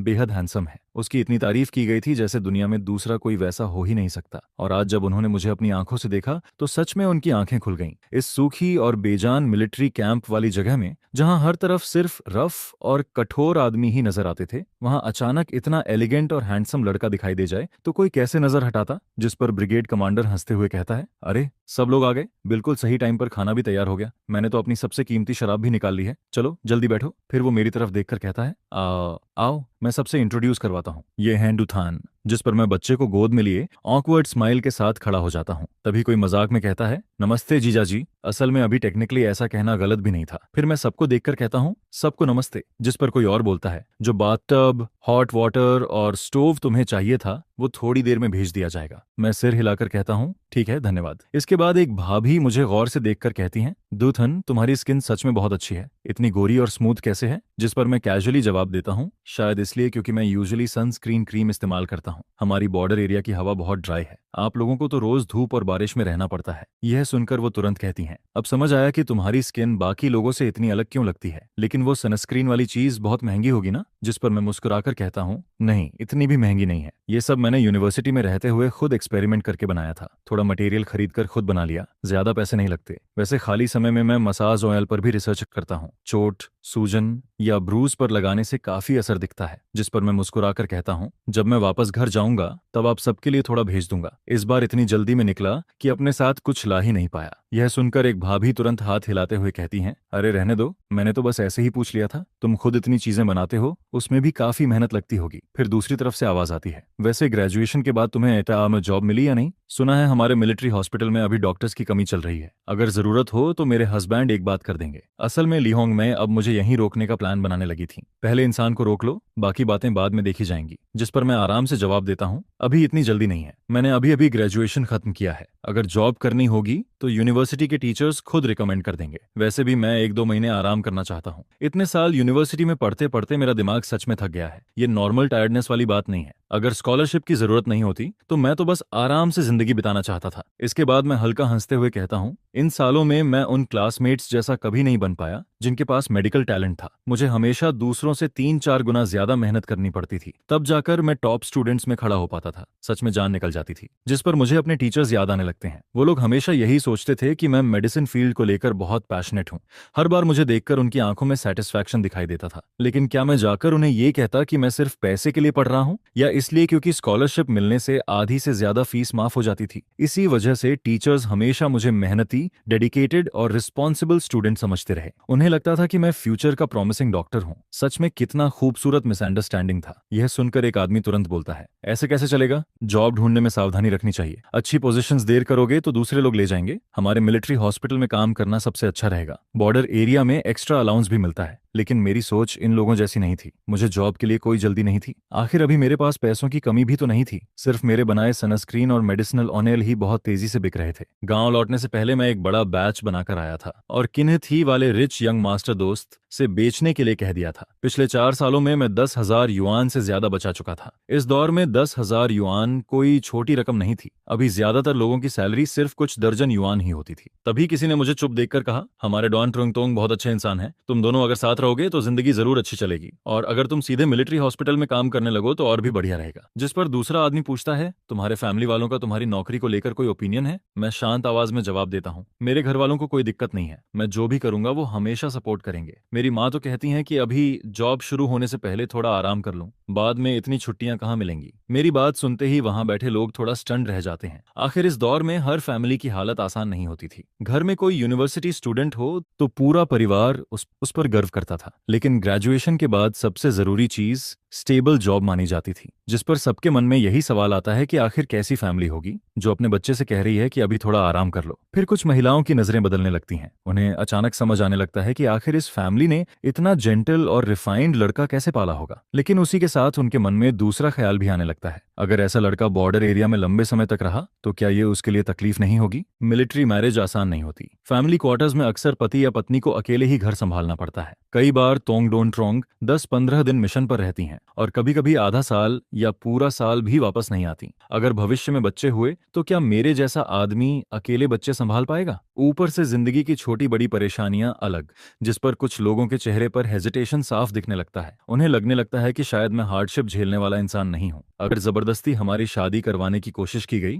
तो कहीं मेरी जिंदगी खराब न हो जाए। लेकिन उसी वक्त मेरे दिल में खुशी की हल्की लहर दौड़ जाती है। आखिर मौका खुद चलकर आया था। अगर मैं अभी ये दिखा दूं कि मुझे कुछ भी नहीं आता तो सिर्फ ये एंटिज ही नहीं, शायद तोंग थान हुआन भी डिवोर्स को लेकर और ज्यादा डिटरमिन्ड हो जाएगी। यह सोचकर मैं अब इस डिनर में एक्टिंग करना छोड़ देता हूँ। फिर मैं सीधा कहता हूँ, सच बताऊं तो मुझे डर है कि आप लोग मेरी बात सुनकर हंसने लगेंगे। बचपन से लेकर आज तक मेरे पेरेंट्स ने मुझे कभी कोई काम करने ही नहीं दिया। अगर मैं घर झाड़ू लगा दूं या बर्तन धो दूं तो वो मेरी सिस्टर्स को डांटने लगते थे कि वो मेरा ध्यान नहीं रख रही। जिस पर मैं थोड़ा ऑकवर्ड होकर आगे कहता हूँ, मुझे खाना बनाना नहीं आता, यहाँ तक कि अपने कपड़े तक खुद नहीं धोता। यूनिवर्सिटी के समय मैं बाहर रूम रेंट पर रहता था और पड़ोस वाली आंटी को बुलाकर घर साफ करवाता था। सच में मुझे कुछ करना नहीं आता। आखिर पिछली जिंदगी में हर चीज के लिए इलेक्ट्रिकल अप्लायंसेज और स्मार्ट होम सिस्टम थे। वहां कौन खुद हाथ से काम करता था? मेरी बात सुनते ही वहां शराब पी रहे आदमी तक चुप हो जाते हैं। अगर उन्हें पहले से ये न पता होता कि मेरे फैमिली की पिछली 3 पीढ़ियां असली किसान रही हैं और मैं एक गरीब गांव से आया हूं, तो मेरी बातें सुनकर कोई भी मुझे किसी रिच कैपिटलिस्ट फैमिली का यंग मास्टर समझ लेता। जिस पर खाना खा रही महिलाएं भी तोंग ताना हुआन को अलग नजरों से देखने लगती हैं। उन्हें अचानक उस पर तरस आने लगता है। पहले हस्बैंड ने उसे चीट किया, उसके साथ धोखा किया, बड़ी मुश्किल से जिंदगी संभली, और अब उसे ऐसा यंग मास्टर मिल रहा है जिसे कुछ करना ही नहीं आता। उनके मन में यही चलने लगता है कि अगर ऐसा आदमी बॉर्डर एरिया में लंबे समय तक रहा तो क्या ये खुद अपने लिए मुसीबत नहीं होगी? सभी लोगों के एक्सप्रेशंस बदलते देख मैं अंदर ही अंदर मुस्कुराने लगता हूँ। आखिर तुम लोग हमें मैच कराने पर इतने तुले हुए थे, अब खुश हो ना? तभी ली होंग मैं सबसे पहले सिचुएशन संभालती हैं। वो ऑकवर्ड स्माइल के साथ कहती हैं, अरे सब लोग ऐसे क्या देख रहे हो, जल्दी खाना खाओ नहीं तो खाना ठंडा हो जाएगा। इसके बाद डिनर खत्म होने तक मैं बस कैजुअली उन मिलिट्री ऑफिसर्स से थोड़ी बहुत बातें करता रहता हूँ। जब गैदरिंग खत्म होती है तब तक करीब रात के 8 बज चुके होते हैं। फिर मैं और तोंग थान हुआन साथ साथ वापस चलने लगते हैं। पूरे रास्ते हम दोनों में से कोई कुछ नहीं बोलता। माहौल में अजीब सी ऑकवर्डनेस फैली हुई थी। मैं बगल में चल रही मिलिट्री यूनिफॉर्म पहनी उस महिला को देखता हूँ। उसके शरीर से एक नेचुरल अथॉरिटी निकलती है जिससे लोग खुद ब खुद दूरी बना लेते हैं। मेरी ये फेक वाइफ सच में बहुत पावरफुल ऑरा रखती है। आखिर वो यूं ही डोआन ट्रोंग नहीं बनी थी। कुछ देर बाद वो अचानक धीमी आवाज में कहती है, सॉरी, आज का डिनर उन्होंने अपनी तरफ से अरेंज किया था। लीडर्स अक्सर अपने सबऑर्डिनेट्स की काफी चिंता करते हैं और बाकी भाभियां भी बहुत एंथुसियास्टिक थीं। शायद उन्होंने तुम्हें अनकंफर्टेबल कर दिया। उसकी आवाज सुनने में भले ही ठंडी और इमोशनलेस लग रही थी, लेकिन मैं फिर भी उसमें छिपी सिंसियरिटी और अपोलॉजी फील कर सकता था। मैंने कभी नहीं सोचा था कि ये महिला मुझसे माफी मांगेगी। जिस पर मैं हल्का मुस्कुराकर कहता हूँ, कोई बात नहीं, मैं उन्हें समझ सकता हूँ। उन्हें हमारे बीच की असली सिचुएशन नहीं पता। उनका इंटेंशन भी बुरा नहीं था। वैसे भी ये कोई बड़ी बात नहीं है। आज का डिनर काफी एंजॉयबल था। लेकिन तोंग थान हुआन मेरे चेहरे को देखकर समझ ही नहीं पाती कि मैं आखिर किस बात को एंजॉयबल कह रहा हूँ। हालांकि दूथन की बातें सुनने में बिल्कुल इमोशनलेस लगती थीं। उसमें किसी रिच यंग मास्टर वाला घमंड भी नहीं था जो दूसरों को नीचे समझता हो। लेकिन फिर भी साफ पता चल रहा था कि वो दिल से सच नहीं बोल रहा। यहाँ तक कि डिनर के दौरान भी उसने अपनी असली फीलिंग्स बिल्कुल जाहिर नहीं की थी। जिस पर तोंग थान हुआन चुपचाप उसकी तरफ एक नजर डालती है। वो देखती है कि दूथान खाने को बड़े इंटरेस्टेड से खा रहा है, लेकिन फ्लोर केक या मानतो जैसे मेन फूड को बहुत कम टच करता है। तभी उसके दिमाग में ख्याल आता है कि पिछले 2 दिनों से जो खाना वो भेज रही थी शायद दूथान उसे खत्म नहीं कर पाता था। वजह यह नहीं थी कि खाना ज्यादा था, बल्कि शायद शायद उसे यहाँ का खाना पसंद नहीं आ रहा था, लेकिन उसने कभी शिकायत नहीं की। वो बस चुपचाप खाता रहा, चेहरे पर जरा सी भी नाराजगी नहीं दिखाई, जैसे वो मेरी फीलिंग्स का ध्यान रख रहा हो। यह सोचकर तोंगथान हुआन के मन में हल्की हैरानी होती है। उसे महसूस होता है कि इस आदमी में काफी अच्छे गुण भी हैं। कुछ देर चुप रहने के बाद वो धीरे से कहती है, तुम पहले डोरमेट्री वापस चले जाओ, मैं किसी को भेजकर बाकी सामान पहुंचवा दूंगी। फिर थोड़ी देर रुककर आगे कहती है, मैं तुम्हारे लिए स्टोव भी जला दूंगी, तुम्हें बस हनीकॉम्ब कोल बदलना याद रखना है, आग बुझने मत देना। वैसे तुम्हें कोल बदलना आता है ना? जिस पर मैं तुरंत मन ही मन सोचने लगता हूँ, भले ही मुझे हाउसवर्क की आदत ना हो, लेकिन इसका मतलब ये थोड़ी है कि मुझे बेसिक कॉमन सेंस भी नहीं आता। पोर्क ना खाया हो तो कम से कम पिग को दौड़ते हुए तो देखा ही होगा। अगर कोल तक बदलना ना आता हो तो ये तो मुझे बहुत अंडर एस्टिमेट करना हुआ। जिस पर मैं हल्की मुस्कान के साथ जवाब देता हूँ, बिल्कुल आता है। डॉन ट्रुंग तोंग भी ना कितना मजाक करती हैं, ये तो 3 साल का बच्चा भी कर लेता है। इतना कहते हुए मेरे होंठों पर हल्की शरारती स्माइल आ जाती है, जिस पर वो फिर पूछती है, और स्टोव जलाना? मैं तुरंत जवाब देता हूँ, वो भी आता है। फिर वो धीरे से कहती है, तुम्हारे चेंज वाले कपड़े भी मैं धो दूंगी, इन कुछ दिनों के लिए खुद धोने की जरूरत नहीं है। अगर सच में मुश्किल हुई तो मैं किसी आंटी को बुला दूंगी मदद के लिए। यह सुनते ही मैं तुरंत घबरा जाता हूँ। नहीं, बिल्कुल नहीं, कपड़े मैं खुद धो लूंगा, मैं खुद कर सकता हूँ। वैसे भी ज्यादा गंदे नहीं होते, बस थोड़ा रिंस कर देना काफी है। आप किसी को मत बुलाइए, मुझे भी थोड़ी शर्म होती है। इसके बाद मैं थोड़ा ऑकवर्ड होकर कहता हूँ, और फिर वो हायर्ड मेड भी तो नहीं है, मैं इतना शेमलेस नहीं हूँ कि आंटी से अपने कपड़े धुलवाऊं। असल में मेरे हिसाब से कपड़े धोना कोई मुश्किल काम नहीं था। बस पानी में थोड़ी देर भिगो दो, हाथ से रगड़ दो, साबुन निकालकर निचोड़ो और सुखा दो। कितना आसान काम है। फिर हम लोग फैमिली क्वार्टर्स वापस लौट आते हैं। लेकिन अंदर जाते ही मुझे अजीब सा ऑकवर्ड फील होने लगता है। जहां भी जाता हूं लोग घूर घूर कर मुझे देखने लगते हैं। उनके गॉसिप भरे एक्सप्रेशंस देखकर मेरे पूरे शरीर में गूज़बम्प्स आने लगते हैं। जिस पर मैं ऊपर आसमान की तरफ देखता हूँ। तब तक रात हो चुकी थी। मैं पानी का टब उठाकर नीचे वाले बाथरूम में नहाने चला जाता हूँ। करीब आधे घंटे बाद मैं आराम से वापस ऊपर आता हूँ और साथ ही अपने कपड़े भी धोकर ले आता हूँ। जब मैं तीसरी मंजिल पर पहुंचता हूँ तब देखता हूँ कि तोंगथान हुआन मेरे दरवाजे के बाहर खड़ी स्टोव जला रही है, जिस पर मैं कुछ पल के लिए रुक जाता हूँ। पहले अंदर जाकर कपड़े सुखाता हूँ, फिर बाहर आकर दरवाजे पर खड़ा होकर उसे देखने लगता हूँ। उस वक्त तीसरी मंजिल के कॉरिडोर में रहने वाले कई लोग चुपके चुपके इधर ही देख रहे थे। तभी एक औरत धीरे से कहती है, डॉन ट्रोंग डुंगला बहुत केयरिंग है। आखिर सामने वाला यूनिवर्सिटी स्टूडेंट है, ऊपर से रिच यंग मास्टर जैसा लड़का। ऐसा इंसान भला ये भारी काम कैसे करेगा? यह सुनते ही दूसरी औरत तुरंत बोल पड़ती है, अरे बेकार की बातें मत करो। डुथान एकदम साफ सुथरे फैमिली बैकग्राउंड से आता है। वो असली किसान फैमिली का लड़का है। वो बस पढ़ाई में बिजी रहता था। तुम्हारे थीत दान जैसा नहीं जो हर एग्जाम में आखिरी आता है। उसका तो हर वक्त नाक बहता रहता है या मिट्टी में लथपथ घूमता रहता है। जिस पर पहली औरत भड़क जाती है, अरे तुम कैसी बातें कर रही हो? अगर तुम्हें मेरे बेटे थीत दान पर इतना तरस आता है तो उसे अपने घर ले जाओ कुछ दिन। दूसरी औरत भी पीछे नहीं हटती। मैंने गलत क्या कहा? पूरे क्वार्टर्स में कौन नहीं जानता कि तुम्हारा बेटा हर दिन मुर्गियां भगाता और कुत्तों के पीछे भागता फिरता है। स्कूल से आते ही पूरे कोर्टयार्ड में कीचड़ में लौटता रहता है। पिछले पेरेंट मीटिंग वाले दिन तो तुम स्कूल गेट से निकलते ही उसे मारने दौड़ पड़ी थी। वो पूरा रास्ता रोता हुआ भाग रहा था। देखकर ही समझ आ गया था कि फिर खराब मार्क्स आए हैं। दोनों औरतों को झगड़ते देखकर मैं कुछ पल के लिए स्टन रह जाता हूँ। तभी तोंगथान हुआन ठंडी आवाज में बोलती है, बस करो दोनों। हर दिन इतना शोर मचाना जरूरी है क्या? काफी रात हो चुकी है। अगर इतना खाली टाइम है तो जाकर सो जाओ। जिस पर दोनों औरतें तुरंत चुप हो जाती हैं। मैं थोड़ा ऑकवर्ड होकर अपनी नाक छूता हूँ और सामने खड़ी उस महिला को देखने लगता हूँ। ऐसा लग रहा था जैसे उसने उन लोगों की बातें सुनी ही नहीं। उसके चेहरे पर जरा सा भी बदलाव नहीं था। फिर वो मेरी तरफ देखकर कहती है, ठीक है, हनीकॉम्ब कोल बदलना याद रखना। मैं सिर हिलाकर कहता हूँ, हाँ हाँ धन्यवाद, आपको इतनी परेशानी करनी पड़ी। असल में मैं मन ही मन सोच रहा था कि अच्छा हुआ ये सिचुएशन ज्यादा दिनों तक नहीं चलेगी, वरना मेरे जैसा लंबा चौड़ा आदमी अगर हर वक्त उससे मदद लेता रहा तो सच में शर्म की बात होगी। लेकिन तोंगथान हुआन को इसमें कोई परेशानी महसूस नहीं होती। वो बस हल्का सा सिर हिलाती है और मुड़कर चली जाती है। जिस पर मैं कमरे का दरवाजा बंद करता हूँ और गहरी सांस लेता हूँ। ये अनफेमिलियर एनवायरनमेंट अभी भी मुझे अनकंफर्टेबल फील करवाता है। फिर मैं जोर से स्ट्रेच करता हूँ, लंबी सांस छोड़ता हूँ और अपने स्लीपर्स को पैर से उछाल देता हूँ। दोनों स्लीपर्स कमरे में इधर उधर गिर जाते हैं। इसके बाद मैं सीधे बेड पर गिर पड़ता हूँ और कंबल में मुंह छुपा लेता हूँ। फिर मिलिट्री फैमिली क्वार्टर्स में मेरी तीसरी सुबह आती है। सुबह सुबह ही बाहर से बर्तनों की आवाज, बच्चों पर चिल्लाने की आवाज और लोगों के आपस में ग्रीटिंग करने की आवाजें आने लगती हैं। पूरा कॉरिडोर किसी मार्केट जैसा नॉइजी लग रहा था। जिस पर मैं कंबल सिर पर खींचकर दोबारा सोने ही वाला था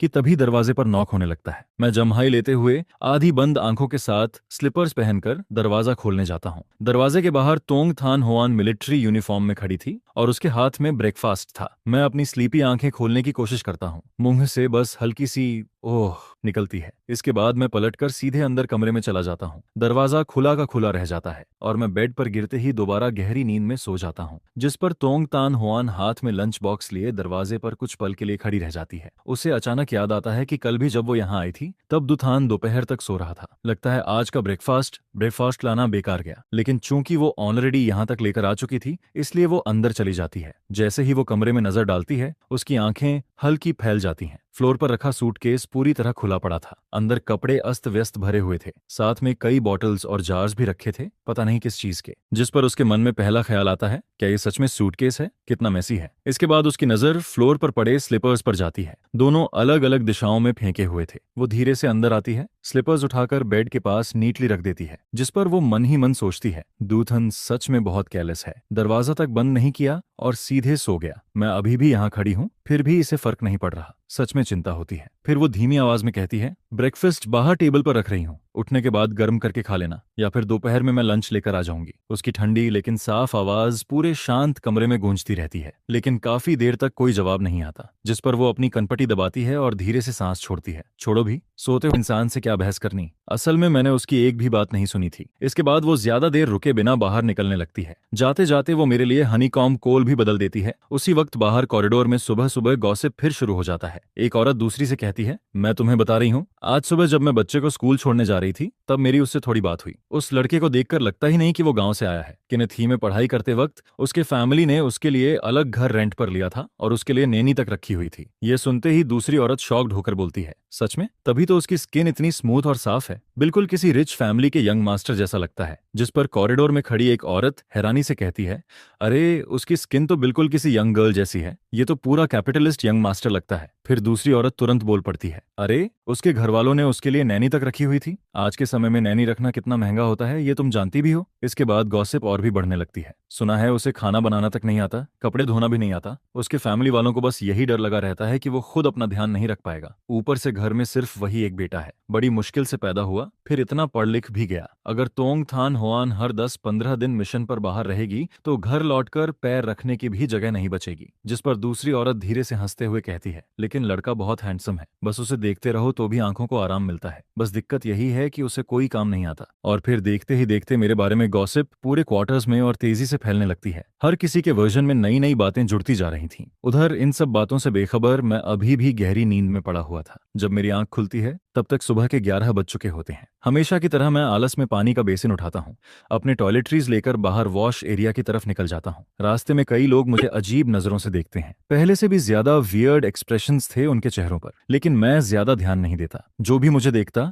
मैं बस हल्का मुस्कुरा देता। फिर मन ही मन सोचता हूँ, आखिर सब लोग मुझे ऐसे क्यों देख रहे हैं, कितना अजीब है। अच्छा हुआ मुझे सोशल एंजाइटी जैसी कोई बीमारी नहीं है, वरना मैं तो यहाँ टिक ही नहीं पाता। इसके बाद मैं मुंह धोकर वापस कमरे में आता हूँ। जैसे ही मेरी नजर टेबल पर रखे ब्रेकफास्ट पर पड़ती है मैं कुछ पल के लिए फ्रीज हो जाता हूँ। रुको, सुबह तोंगथान हुआन यहाँ चुपी आई थी, ये सोचते ही मैं अपने माथे पर हाथ मार लेता हूँ। हे भगवान, मैंने क्या कर दिया? मैं उसे दरवाजे पर छोड़कर वापस सो गया। अगर सामने ब्रेकफास्ट ना रखा होता तो शायद मुझे ये बात याद भी नहीं आती। फिर मैं लंच बॉक्स खोलता हूँ। ओह, आज पॉरेज है, लेकिन गौर से देखने पर पता चलता है कि ये कॉर्न पॉरेज है, जिसमें कई तरह के ग्रेन्स भी डाले गए थे। साथ में पिकल्स और मांतो भी रखा हुआ था। फिर मेरी नजर मांतो पर टिक जाती है, फिर से मांतो, जिस पर मैं अंदर ही अंदर रोने लगता हूँ। 3 दिन हो गए, हर मील में बस व्हीट फ्लावर वाली चीजें। अगर ऐसे ही चलता रहा तो मैं खुद मंतौ बन जाऊंगा। टेबल पर रखा खाना देखकर मुझे भूख तो लग रही थी, लेकिन ये सिर्फ पेट की भूख नहीं थी। मेरा मुंह और स्टमक दोनों किसी और टेस्ट के लिए तरस रहे थे। काफी देर सोचने के बाद मैं फैसला करता हूँ, छोड़ो, अभी नहीं खाता। उस दिन तोंगथान हुआन शायद किसी काम में बिजी थी। वो ना दोपहर में आई और ना रात में, जिस पर मुझे थोड़ा सरप्राइज होता है।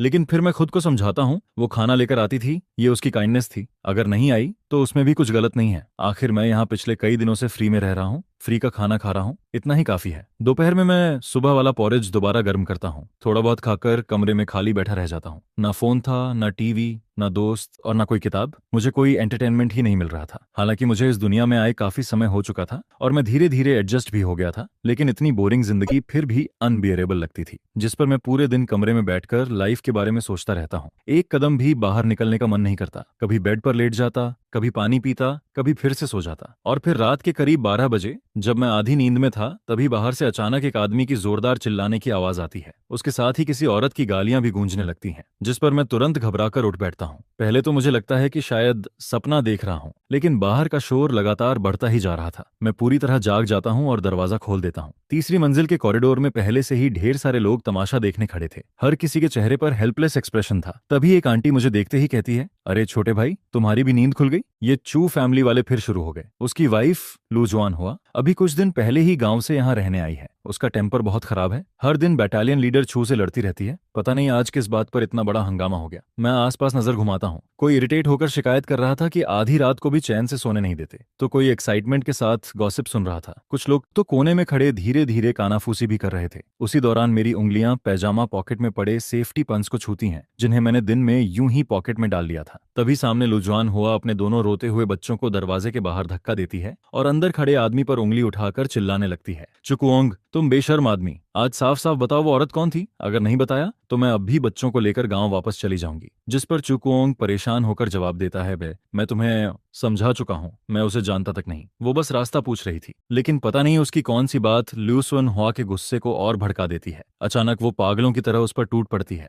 उसके नाखून सीधे चूचोंग के चेहरे पर चल जाते हैं, जिस पर चूचोंग दर्द से पीछे हटता है और रिफ्लेक्स में हाथ घुमा देता है। गलती से उसका हाथ ल्यूसन हुआ पर पड़ जाता है और बस इसके बाद सिचुएशन पूरी तरह एक्सप्लोड हो जाती है। तुम किसी दूसरी औरत की वजह से मुझे मार रहे हो? दिन में उस औरत के सामने हंस रहे थे और अब मुझे शर्मनाक बता रहे हो? चुकुओंग, आज मैं तुम्हें छोड़ूंगी नहीं। इसके बाद वो उस पर टूट पड़ती है। मुक्के, लातें, थप्पड़ जो हाथ आता उससे मारने लगती है। चुकुओंग भी गुस्से में आ जाता है, लेकिन अब कोई भी उन्हें अलग नहीं कर पा रहा था, जिस पर आसपास के लोग घबराकर बीच बचाव करने दौड़ते हैं। लेकिन किसी ने नहीं सोचा था कि गांव की औरत लू जवान हुआ की ताकत इतनी ज्यादा होगी। पूरा कॉरिडोर केओस से भर जाता है। मैं उन दोनों को देखता हूँ। उनकी लड़ाई हर सेकंड और वायलेंट होती जा रही थी। दरवाजे पर खड़े बच्चे जोर जोर से रो रहे थे। पूरा माहौल इतना नॉइजी हो चुका था कि मेरा सिर फटने लगता है। और तभी मेरी नजर लू जवान हुआ के चेहरे पर जाती है। उसकी आंखें पूरी लाल हो चुकी थीं। उसकी हालत देखकर लग रहा था कि अगले ही पल हाई ब्लड प्रेशर से बेहोश हो जाएगी। यह सोचते ही मैं पॉकेट से सेफ्टी पिन निकालता हूं और उसे सीधा कर देता हूं। फिर तेजी से आगे बढ़ता हूं। एक हाथ से उसके कंधे पकड़कर पीछे खींचता हूं, जिस पर वो लड़खड़ाकर एक कदम पीछे हटती है और दोनों कुछ पल के लिए अलग हो जाते हैं। उसी मौके का फायदा उठाकर मैं अपने हाथ की पिन उसके अपर बॉडी के प्रेशर पॉइंट्स पर चुभा देता हूं। तुरंत उसके पूरे शरीर में झुरझुरी दौड़ जाती है। उसके शरीर की ताकत जैसे निकलने लगती है, जिस पर मैं दूसरी बार भी पिन चुभाता हूं। इस बार उसके चेहरे का गुस्सा धीरे धीरे ढीला पड़ने लगता है। उसकी आंखें सुस्त होने लगती हैं। मैं समझ जाता हूं कि ये नॉर्मल रिएक्शन है। बहुत ज्यादा गुस्से के बाद जब शरीर अचानक रिलैक्स होता है तो अक्सर ऐसा होता है। फिर मैं उसे सहारा देकर कमरे के अंदर सोफा पर बैठा देता हूं। उसकी आंखें नींद से बंद होने लगती हैं। मैंने इतना जल्दी मूव किया था कि पूरा मामला कुछ ही सेकंड्स में खत्म हो गया, जिस पर पीछे खड़े सारे लोग शौक में मुंह खोले मुझे देखने लगते हैं। अभी हुआ क्या? डॉन ट्रुंग टोंग के हस्बैंड ने अभी क्या किया? ये कैसे पॉसिबल है? उधर उसी समय टोंग थान हुआन अभी अभी मिशन से वापस लौटी थी। अचानक उसे याद आता है कि आज वो डू थान को खाना देना भूल गई, जिस पर वो मन ही मन सोचती है क्या उसने खुद जाकर कैंटीन से खाना लिया होगा। फिर अगले ही पल उसके दिमाग में दूसरा ख्याल आता है, अभी तो सिर्फ कुछ ही दिनों से मैं उसके लिए खाना लेकर जा रही हूँ, लेकिन पता नहीं कब ये आदत बन गई। इसके बाद वो खुद से ही कहती है, दूथान इतना लंबा चौड़ा आदमी है, क्या वो सच में अपना ख्याल नहीं रख सकता? जिस पर पूरे फैमिली क्वार्टर्स में हंगामा मच जाता है। लोग आपस में कहने लगते हैं, पता नहीं जीजाजी ने चू बटालियन लीडर की वाइफ के साथ क्या किया, वो अभी तक बेहोश पड़ी है। कई महिलाएं तो उसे तुरंत हॉस्पिटल लेकर चली गई थीं।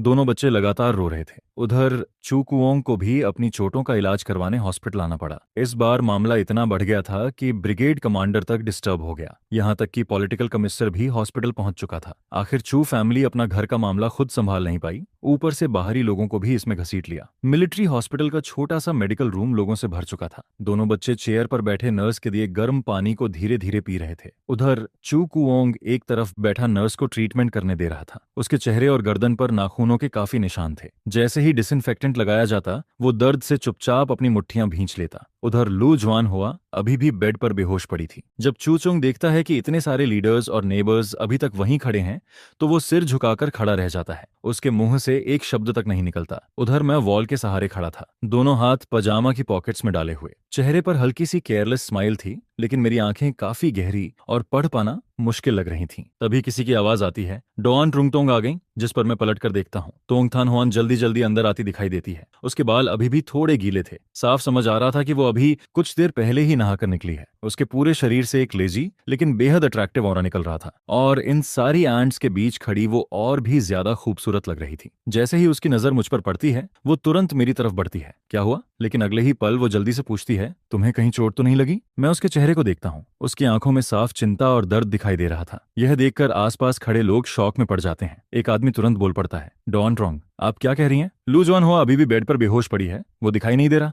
दूसरा आदमी चू कुओंग की तरफ इशारा करके कहता है, और बटालियन लीडर चू का चेहरा देखिए, पूरा खून से भरा पड़ा है, लेकिन आपकी नजर सिर्फ इस यंग मैन पर है। तभी एक औरत जल्दी से समझाने लगती है, दोआन ट्रोंग, अभी थोड़ी देर पहले जीजाजी ने एक नीडल निकाली और सुआन हुआ को 2 बार चुभोया। उसके बाद वो उसे कमरे में लेकर गए, फिर चाहे जितना जगाया वो उठी ही नहीं। यह सुनते ही कई लोगों की रीढ़ में सिहरन दौड़ जाती है। आखिर सामने खड़ा ये जेंटल और स्कॉलरली दिखने वाला आदमी सिर्फ एक छोटी सी पिन से किसी को ऐसे गिरा देता है कि किसी को पता तक नहीं चलता। वाकई काफी डरावना था। उसी वक्त मैं अपने बिल्कुल पास खड़ी तोंग थान हुआन की तरफ देखता हूँ और शांत आवाज में समझाने लगता हूँ। चू फैमिली की लड़ाई पूरी तरह कंट्रोल से बाहर जा चुकी थी। उनकी वाइफ का ब्लड प्रेशर बहुत बढ़ गया था, आंखें पूरी लाल हो चुकी थीं। मुझे डर था कि कहीं ब्रेन वेसल रपचर ना हो जाए, इसलिए मैंने बस 2 नीडल्स लगाई ताकि वो काम हो जाएं। थोड़ा सोलेंगी, फिर ठीक हो जाएंगी। मेरी गहरी और काम आवाज पूरे कमरे में फैल जाती है, जिस पर वहां मौजूद लोग एक दूसरे को हैरानी से देखने लगते हैं। उसी समय ब्रिगेड कमांडर झांग होंगवू और उनकी वाइफ ली होंग मैं भी अंदर आ जाते हैं। झांग होंगवू तुरंत चू कुओंग की तरफ देखकर बोलते हैं, फिर से तुम्हारे घर का मामला?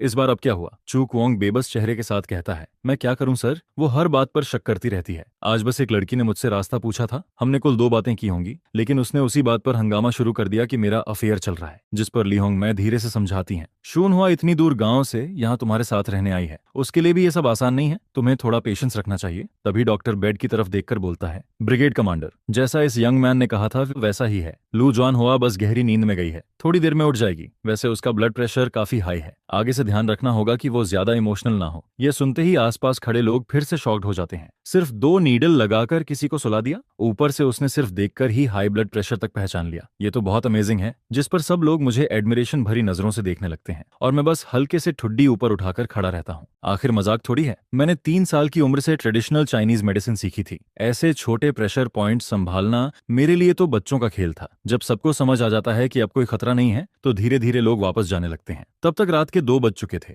जैसे ही मैं हॉस्पिटल से बाहर निकलता हूँ, एक ठंडी हवा सीधे शरीर से टकराती है। मैं सिर्फ पतले पैजामेज में था, इसलिए तुरंत अपने दोनों हाथ रगड़ने लगता हूँ, जिस पर तोंग थान हुआन अपने हाथ में पकड़ी बड़ी मिलिट्री कोट मेरी तरफ बढ़ा देती है। मैं कुछ पल के लिए सरप्राइज्ड होकर कोट को देखता हूँ। सोचता हूँ ये कोट अचानक कहाँ से आ गया। फिर वो धीरे से कहती है, तुमने बहुत कम कपड़े पहने हैं, ये मैंने ड्यूटी डॉक्टर से बोरो किया है, कल वापस कर देना। मैं कोट लेकर पहन लेता हूँ। स्ट्रीट लाइट की हल्की रोशनी उसके चेहरे पर पड़ रही थी। उस रोशनी में तोंग थान हुआन का नॉर्मली कोल्ड चेहरा भी थोड़ा सॉफ्ट और जेंटल लगने लगता है, जिस पर मैं मुस्कुराकर कहता हूँ, धन्यवाद। मन ही मन मुझे महसूस होता है कि ये फेक वाइफ सच में काफी केयरिंग है। मिलिट्री हॉस्पिटल से क्वार्टर्स तक पैदल जाने में अभी थोड़ा रास्ता बाकी था। रात की घटना के बाद हम दोनों में से किसी को भी नींद नहीं आ रही थी। तभी तोंग थान हुआन धीरे से कहती है, अनथान, थोड़ा बात करें? मैं उसकी तरफ देखकर जवाब देता हूँ, किस बारे में? जिस पर वो क्यूरियस होकर पूछती है, तुम तो वेस्टर्न मेडिसिन डॉक्टर हो ना, फिर तुम्हें ह्यूमन बॉडी के प्रेशर पॉइंट्स के बारे में इतना कैसे पता? मैं कैजुअली जवाब देता हूँ, मैंने 3 साल की उम्र से ट्रेडिशनल चाइनीज मेडिसिन सीखना शुरू कर दिया था। यह सुनकर वो जेन्युइनली इंप्रेस्ड हो जाती है। मुझे नहीं पता था कि तुम इतने केपेबल हो। फिर अचानक उसे कुछ याद आता है, और हाँ, अगली बार आधी नींद में किसी के लिए दरवाजा मत खोलना। मैं थोड़ा कंफ्यूज होकर पूछता हूँ, क्यों?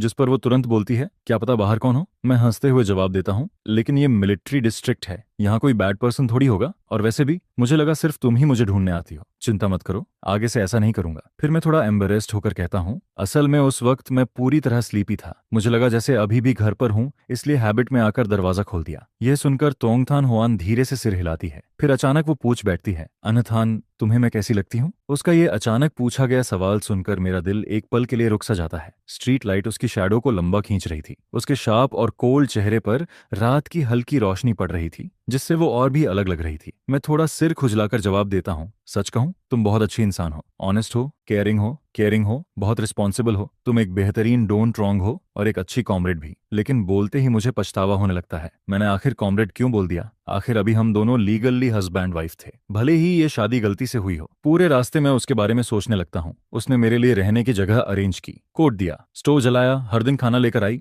जबकि मैं लगातार उससे डिवोर्स मांगता रहा। अगर कोई दूसरा इंसान होता तो शायद कब का गुस्सा हो चुका होता। आखिर कोई हजारों किलोमीटर दूर सिर्फ डिवोर्स मांगने पहुंचे तो कौन नॉर्मल रह पाएगा। लेकिन तोंग थान होआन ने कभी मुझ पर गुस्सा नहीं किया, जिस पर मैं मन ही मन स्वीकार करता हूँ। वो सच में बहुत अच्छी है, लेकिन ये शादी शुरू से ही एक मिस्टेक थी। मैं उसे हर्ट नहीं करना चाहता और ना ही किसी फेक रिलेशनशिप में जीना चाहता हूँ। बचपन से ही मुझे मेरे परिवार ने बहुत लाड प्यार से पाला था, जिस वजह से मैं कभी भी मुश्किलें सह नहीं पाया था और ना ही बॉर्डर एरिया में रहने के लिए फिट था। मैं हमेशा कैपिटल वापस जाकर अपना करियर बनाना चाहता था और एक शांत जिंदगी जीना चाहता था। मुझे पता था कि डिवोर्स रिपोर्ट को लेकर मैं पहले ही जल्दी मचा चुका था, जिस पर अगले 2 दिनों में वो अप्रूव भी हो जाती। यह सोचकर मेरा मन हल्का जरूर फील करता है, लेकिन अंदर कहीं ना कहीं एक अजीब सा खालीपन भी महसूस होने लगता है। फिर जब मैं मिलिट्री फैमिली क्वार्टर्स पहुंचता हूं तब आधी रात हो चुकी होती है, जिस पर जैसे ही मैं दरवाजा खोलने वाला होता हूं तभी वो मुझे आवाज देकर कहती है, दूथन, आज सच में तुम्हारा धन्यवाद। अगर तुम नहीं होते तो लिन ट्रुंग चू के घर का मामला ना जाने कितना बड़ा हंगामा बन जाता। जिसके जवाब में मैं हल्की मुस्कान के साथ कहता हूँ, मैंने तो बस मदद की है। आखिर मैं एक डॉक्टर हूँ और किसी को मुसीबत में देखकर आंखें बंद नहीं कर सकता। यह कहकर मैं मुस्कुराते हुए दरवाजा खोलकर अंदर चला जाता हूँ, लेकिन इसके बाद भी मैं बिस्तर पर करवटें बदलता रहता हूँ और चाहकर भी नींद नहीं आती, क्योंकि मेरी पत्नी और चू ट्रोंग की घटना अब भी मेरे दिमाग में साफ दिखाई देती रहती है, जिस पर मुझे फिर उस इंसान की याद आने लगती है। वो नहातबाज, वही इंसान जिसने मेरी जगह थान होआन से शादी की थी। वो बेवकूफ इंसान जिसने एक लड़की के प्यार में अपनी जान तक दे दी थी। लेकिन सच तो ये था कि उसे शुरू से ही जाल में फंसाया गया था। जिस लड़की को उसने बचाया था, आखिर में वही उसकी जिंदगी बर्बाद कर देती है। और यह बात मैं कभी भूल नहीं पाया, जिस पर मैं मन ही मन सोचता हूँ कि यह कर्ज ऐसे खत्म नहीं हो सकता, क्योंकि मिलिट्री मैरिज को तोड़ना खुद एक क्राइम होता है। उस औरत ने सिर्फ वो नहातबाज की जिंदगी बर्बाद नहीं की थी, बल्कि थान होआन की रेपुटेशन और फ्यूचर को भी लगभग खत्म कर दिया था। इसलिए मैं उसे आराम से जेल में रहने नहीं दे सकता था। अगली सुबह मैं जल्दी उठकर सीधे लुट्रोंग के पास पहुंचता हूं और उसे सारी बात बताता हूं, जिस पर वो गंभीर होकर पूछता है, मतलब वो एजुकेटेड लड़की शुरू से ही वो नहातबाज को बहकाकर उसके पैसे ऐंठना चाहती थी और आखिर में उसे सुसाइड करने पर मजबूर कर दिया। जिसके जवाब में मैं कहता हूं, हाँ, क्योंकि वो गांव की मुश्किल जिंदगी नहीं सह पाई, इसलिए उसने वो नहातबाज को अपना लॉन्गर टर्म सहारा बना लिया था। वो हमेशा उसकी बातों में फंसा रहता था, लेकिन अब चाहे वो नहातबाज इस दुनिया में नहीं रहा, फिर भी उसे मिलिट्री मैरिज तोड़ने की सजा जरूर मिलनी चाहिए। यह सुनकर लिu ट्रोंग तुरंत पुराने केस की जांच दोबारा शुरू करवा देता है। फिर इन्वेस्टिगेशन के दौरान पता चलता है कि वो लड़की जेल के अंदर भी चैन से नहीं बैठती, बल्कि हर किसी पर इल्जाम डालती रहती है और रिश्तों का इस्तेमाल करके अपनी सजा कम करवाने की कोशिश करती है। लेकिन सारे सबूत साफ सामने आ जाते हैं, जिस पर थान होआन भी अपना मैरिज सर्टिफिकेट और उस समय का विक्टिम रिपोर्ट पेश कर देती है, जिसके बाद लूरची थान की सजा और बढ़ा दी जाती है और उसकी पूरी जिंदगी जेल में ही गुजरने वाली होती है। सच में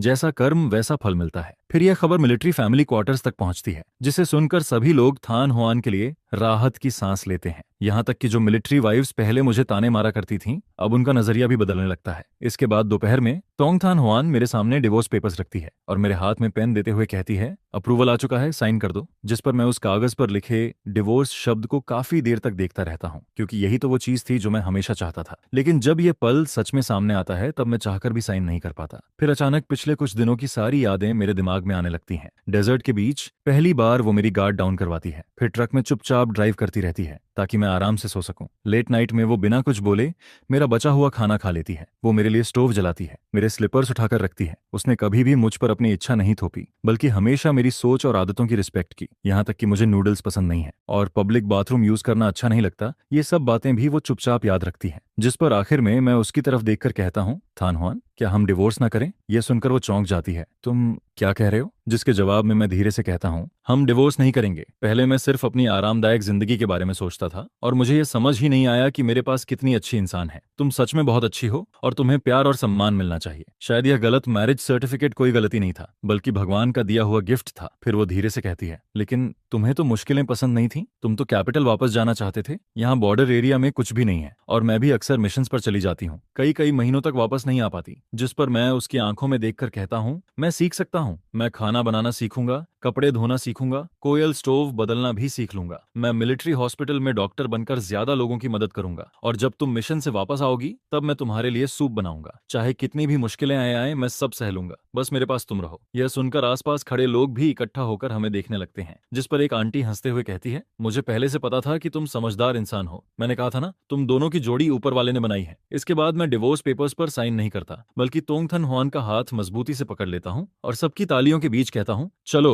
इस बार हम फिर से मैरिज रजिस्ट्रेशन करवाते हैं, लेकिन इस बार मैं अपनी मर्जी से तुमसे शादी करना चाहता हूँ। जिस पर थान हुआन मेरी तरफ देखती है और आखिर में मुस्कुरा देती है। इसके बाद हमारी जिंदगी धीरे धीरे बदलने लगती है। मैं सच में घर संभालना सीखता हूँ। फिर मैं लू ट्रोंग की पत्नी से कुकिंग सीखने लगता हूँ। हालांकि शुरुआत में मेरा खाना या तो जल जाता था या बिल्कुल फीका बनता था, जिस पर मैं खुद मजाक उड़ाते हुए कहता हूँ, ऐसा खाना तो कोई खा ही नहीं सकता। लेकिन थान हुआन मुस्कुराकर जवाब देती है, अगर तुमने बनाया है तो मैं सब खत्म कर दूंगी। यह सुनकर मैं और ज्यादा मेहनत करने लगता हूँ। फिर मैं सिर्फ कुकिंग ही नहीं बल्कि कपड़े धोना, कोल्ड स्टोव बदलना, ओवना और पूरा घर साफ रखना भी सीख जाता हूँ। जिस पर थान हुआन मुझे देखकर कहती है कि अब मैं पहले से काफी ज्यादा कैपेबल हो गया हूँ। और इसी तरह हमारा छोटा सा परिवार भी धीरे धीरे खुशहाल बनने लगता है। फिर एक दिन मैं उसका हाथ पकड़कर कहता हूँ, यह सब सिर्फ तुम्हारे लिए है। मैं तुम्हें एक शांत और सुरक्षित घर देना चाहता हूँ। इसके बाद मैं मिलिट्री हॉस्पिटल में काम शुरू करता हूँ, जहाँ मैं चाइनीज मेडिसिन और वेस्टर्न मेडिसिन को मिलाकर सोल्जर्स का इलाज करने लगता हूँ। फिर मैं खुद से मेडिसिनल ऑयल भी बनाता हूँ। एक बार एक सोल्जर ट्रेनिंग के दौरान घायल हो जाता है और जैसे ही वो तेल लगाता है उसके चेहरे का दर्द तुरंत कम हो जाता है। जिस पर वो हंसते हुए मुझे कहता है, तुम तो सच में मिरेकल डॉक्टर हो। जिसके जवाब में मैं मुस्कुराकर कहता हूँ, अगर इससे लोगों की मदद हो रही है तो वही काफी है। फिर धीरे धीरे मेरा मेडिसिनल ऑयल पूरे कैंप में फेमस हो जाता है। चाहे ट्रेनिंग इंजरी हो या पुराना दर्द, थोड़ा सा तेल लगाते ही आराम मिलने लगता है। जिस पर सभी लोग मुझे मिलिट्री डॉक्टर बुलाने लगते हैं। इसके बाद मैं अपने परिवार को भी बॉर्डर क्वार्टर्स में बुला लेता हूँ, जिस पर मेरे पेरेंट्स और सिस्टर्स थान हुआन को देखते ही उसका हाथ पकड़ लेते हैं। फिर मेरी माँ भावुक होकर कहती है, तुम्हें सच में एक ट्रेजर मिला है। थान हुआन जैसी लड़की के साथ हमेशा अच्छा व्यवहार करना। अब तुम्हें यहाँ खुश देखकर हमारे दिल का बोझ भी खत्म हो गया। फिर एक दिन वो नाथ बाज का परिवार भी हमसे मिलने आता है, जिस पर वो मेरा हाथ पकड़कर कहते हैं, बेटा उस समय गलती हमारी थी। हमने जबरदस्ती हाउस होल्ड रजिस्टर लेकर रिश्ता तय कर दिया था। इतने सालों से हमें इस बात का पछतावा है। जिसके जवाब में मैं शांत होकर कहता हूँ, मैं आप लोगों से नाराज नहीं हूँ। जो इंसान जा चुका है उसके साथ सारी दुश्मनी भी खत्म हो जाती है। आप लोग चिंता मत कीजिए, मैं थान हुआन का हमेशा ख्याल रखूंगा। वो नाथ बाज की तरफ से भी और खुद अपनी तरफ से भी मैं इस परिवार की रक्षा करता रहूंगा। आधे साल बाद मैं और तोंग थान हुआन आखिरकार मिलिट्री एरिया में एक सिंपल शादी करते हैं। वहां कोई बड़ी सेरेमनी या रॉयल डेकोरेशन नहीं होती, सिर्फ हमारे साथी सोल्जर्स और पूरे मिलिट्री एरिया के लोग मौजूद रहते हैं, जिस पर सभी लोग मिलकर खाना खाते हैं, हंसते हैं और पूरा माहौल किसी फेस्टिवल जैसा खुशियों से भरा दिखाई देता है। तोंग थान हुआन उस दिन मिलिट्री यूनिफॉर्म पहनकर मेरे बगल में खड़ी होती है और उसकी आंखों में एक अलग ही सॉफ्टनेस दिखाई देती है। जिस पर मैं उसका हाथ पकड़ लेता हूँ और सबके आशीर्वाद के बीच कहता हूँ, पहले मुझे लगता था कि यह मैरिज सर्टिफिकेट सिर्फ एक परेशानी है, लेकिन अब मुझे समझ आ गया है कि यही मेरी जिंदगी की सबसे बड़ी खुशकिस्मती है। थान हुआन, बाकी की पूरी जिंदगी मैं तुम्हारी रक्षा करूंगा। तुम इस देश की रक्षा करना और हम दोनों कभी अलग नहीं होंगे।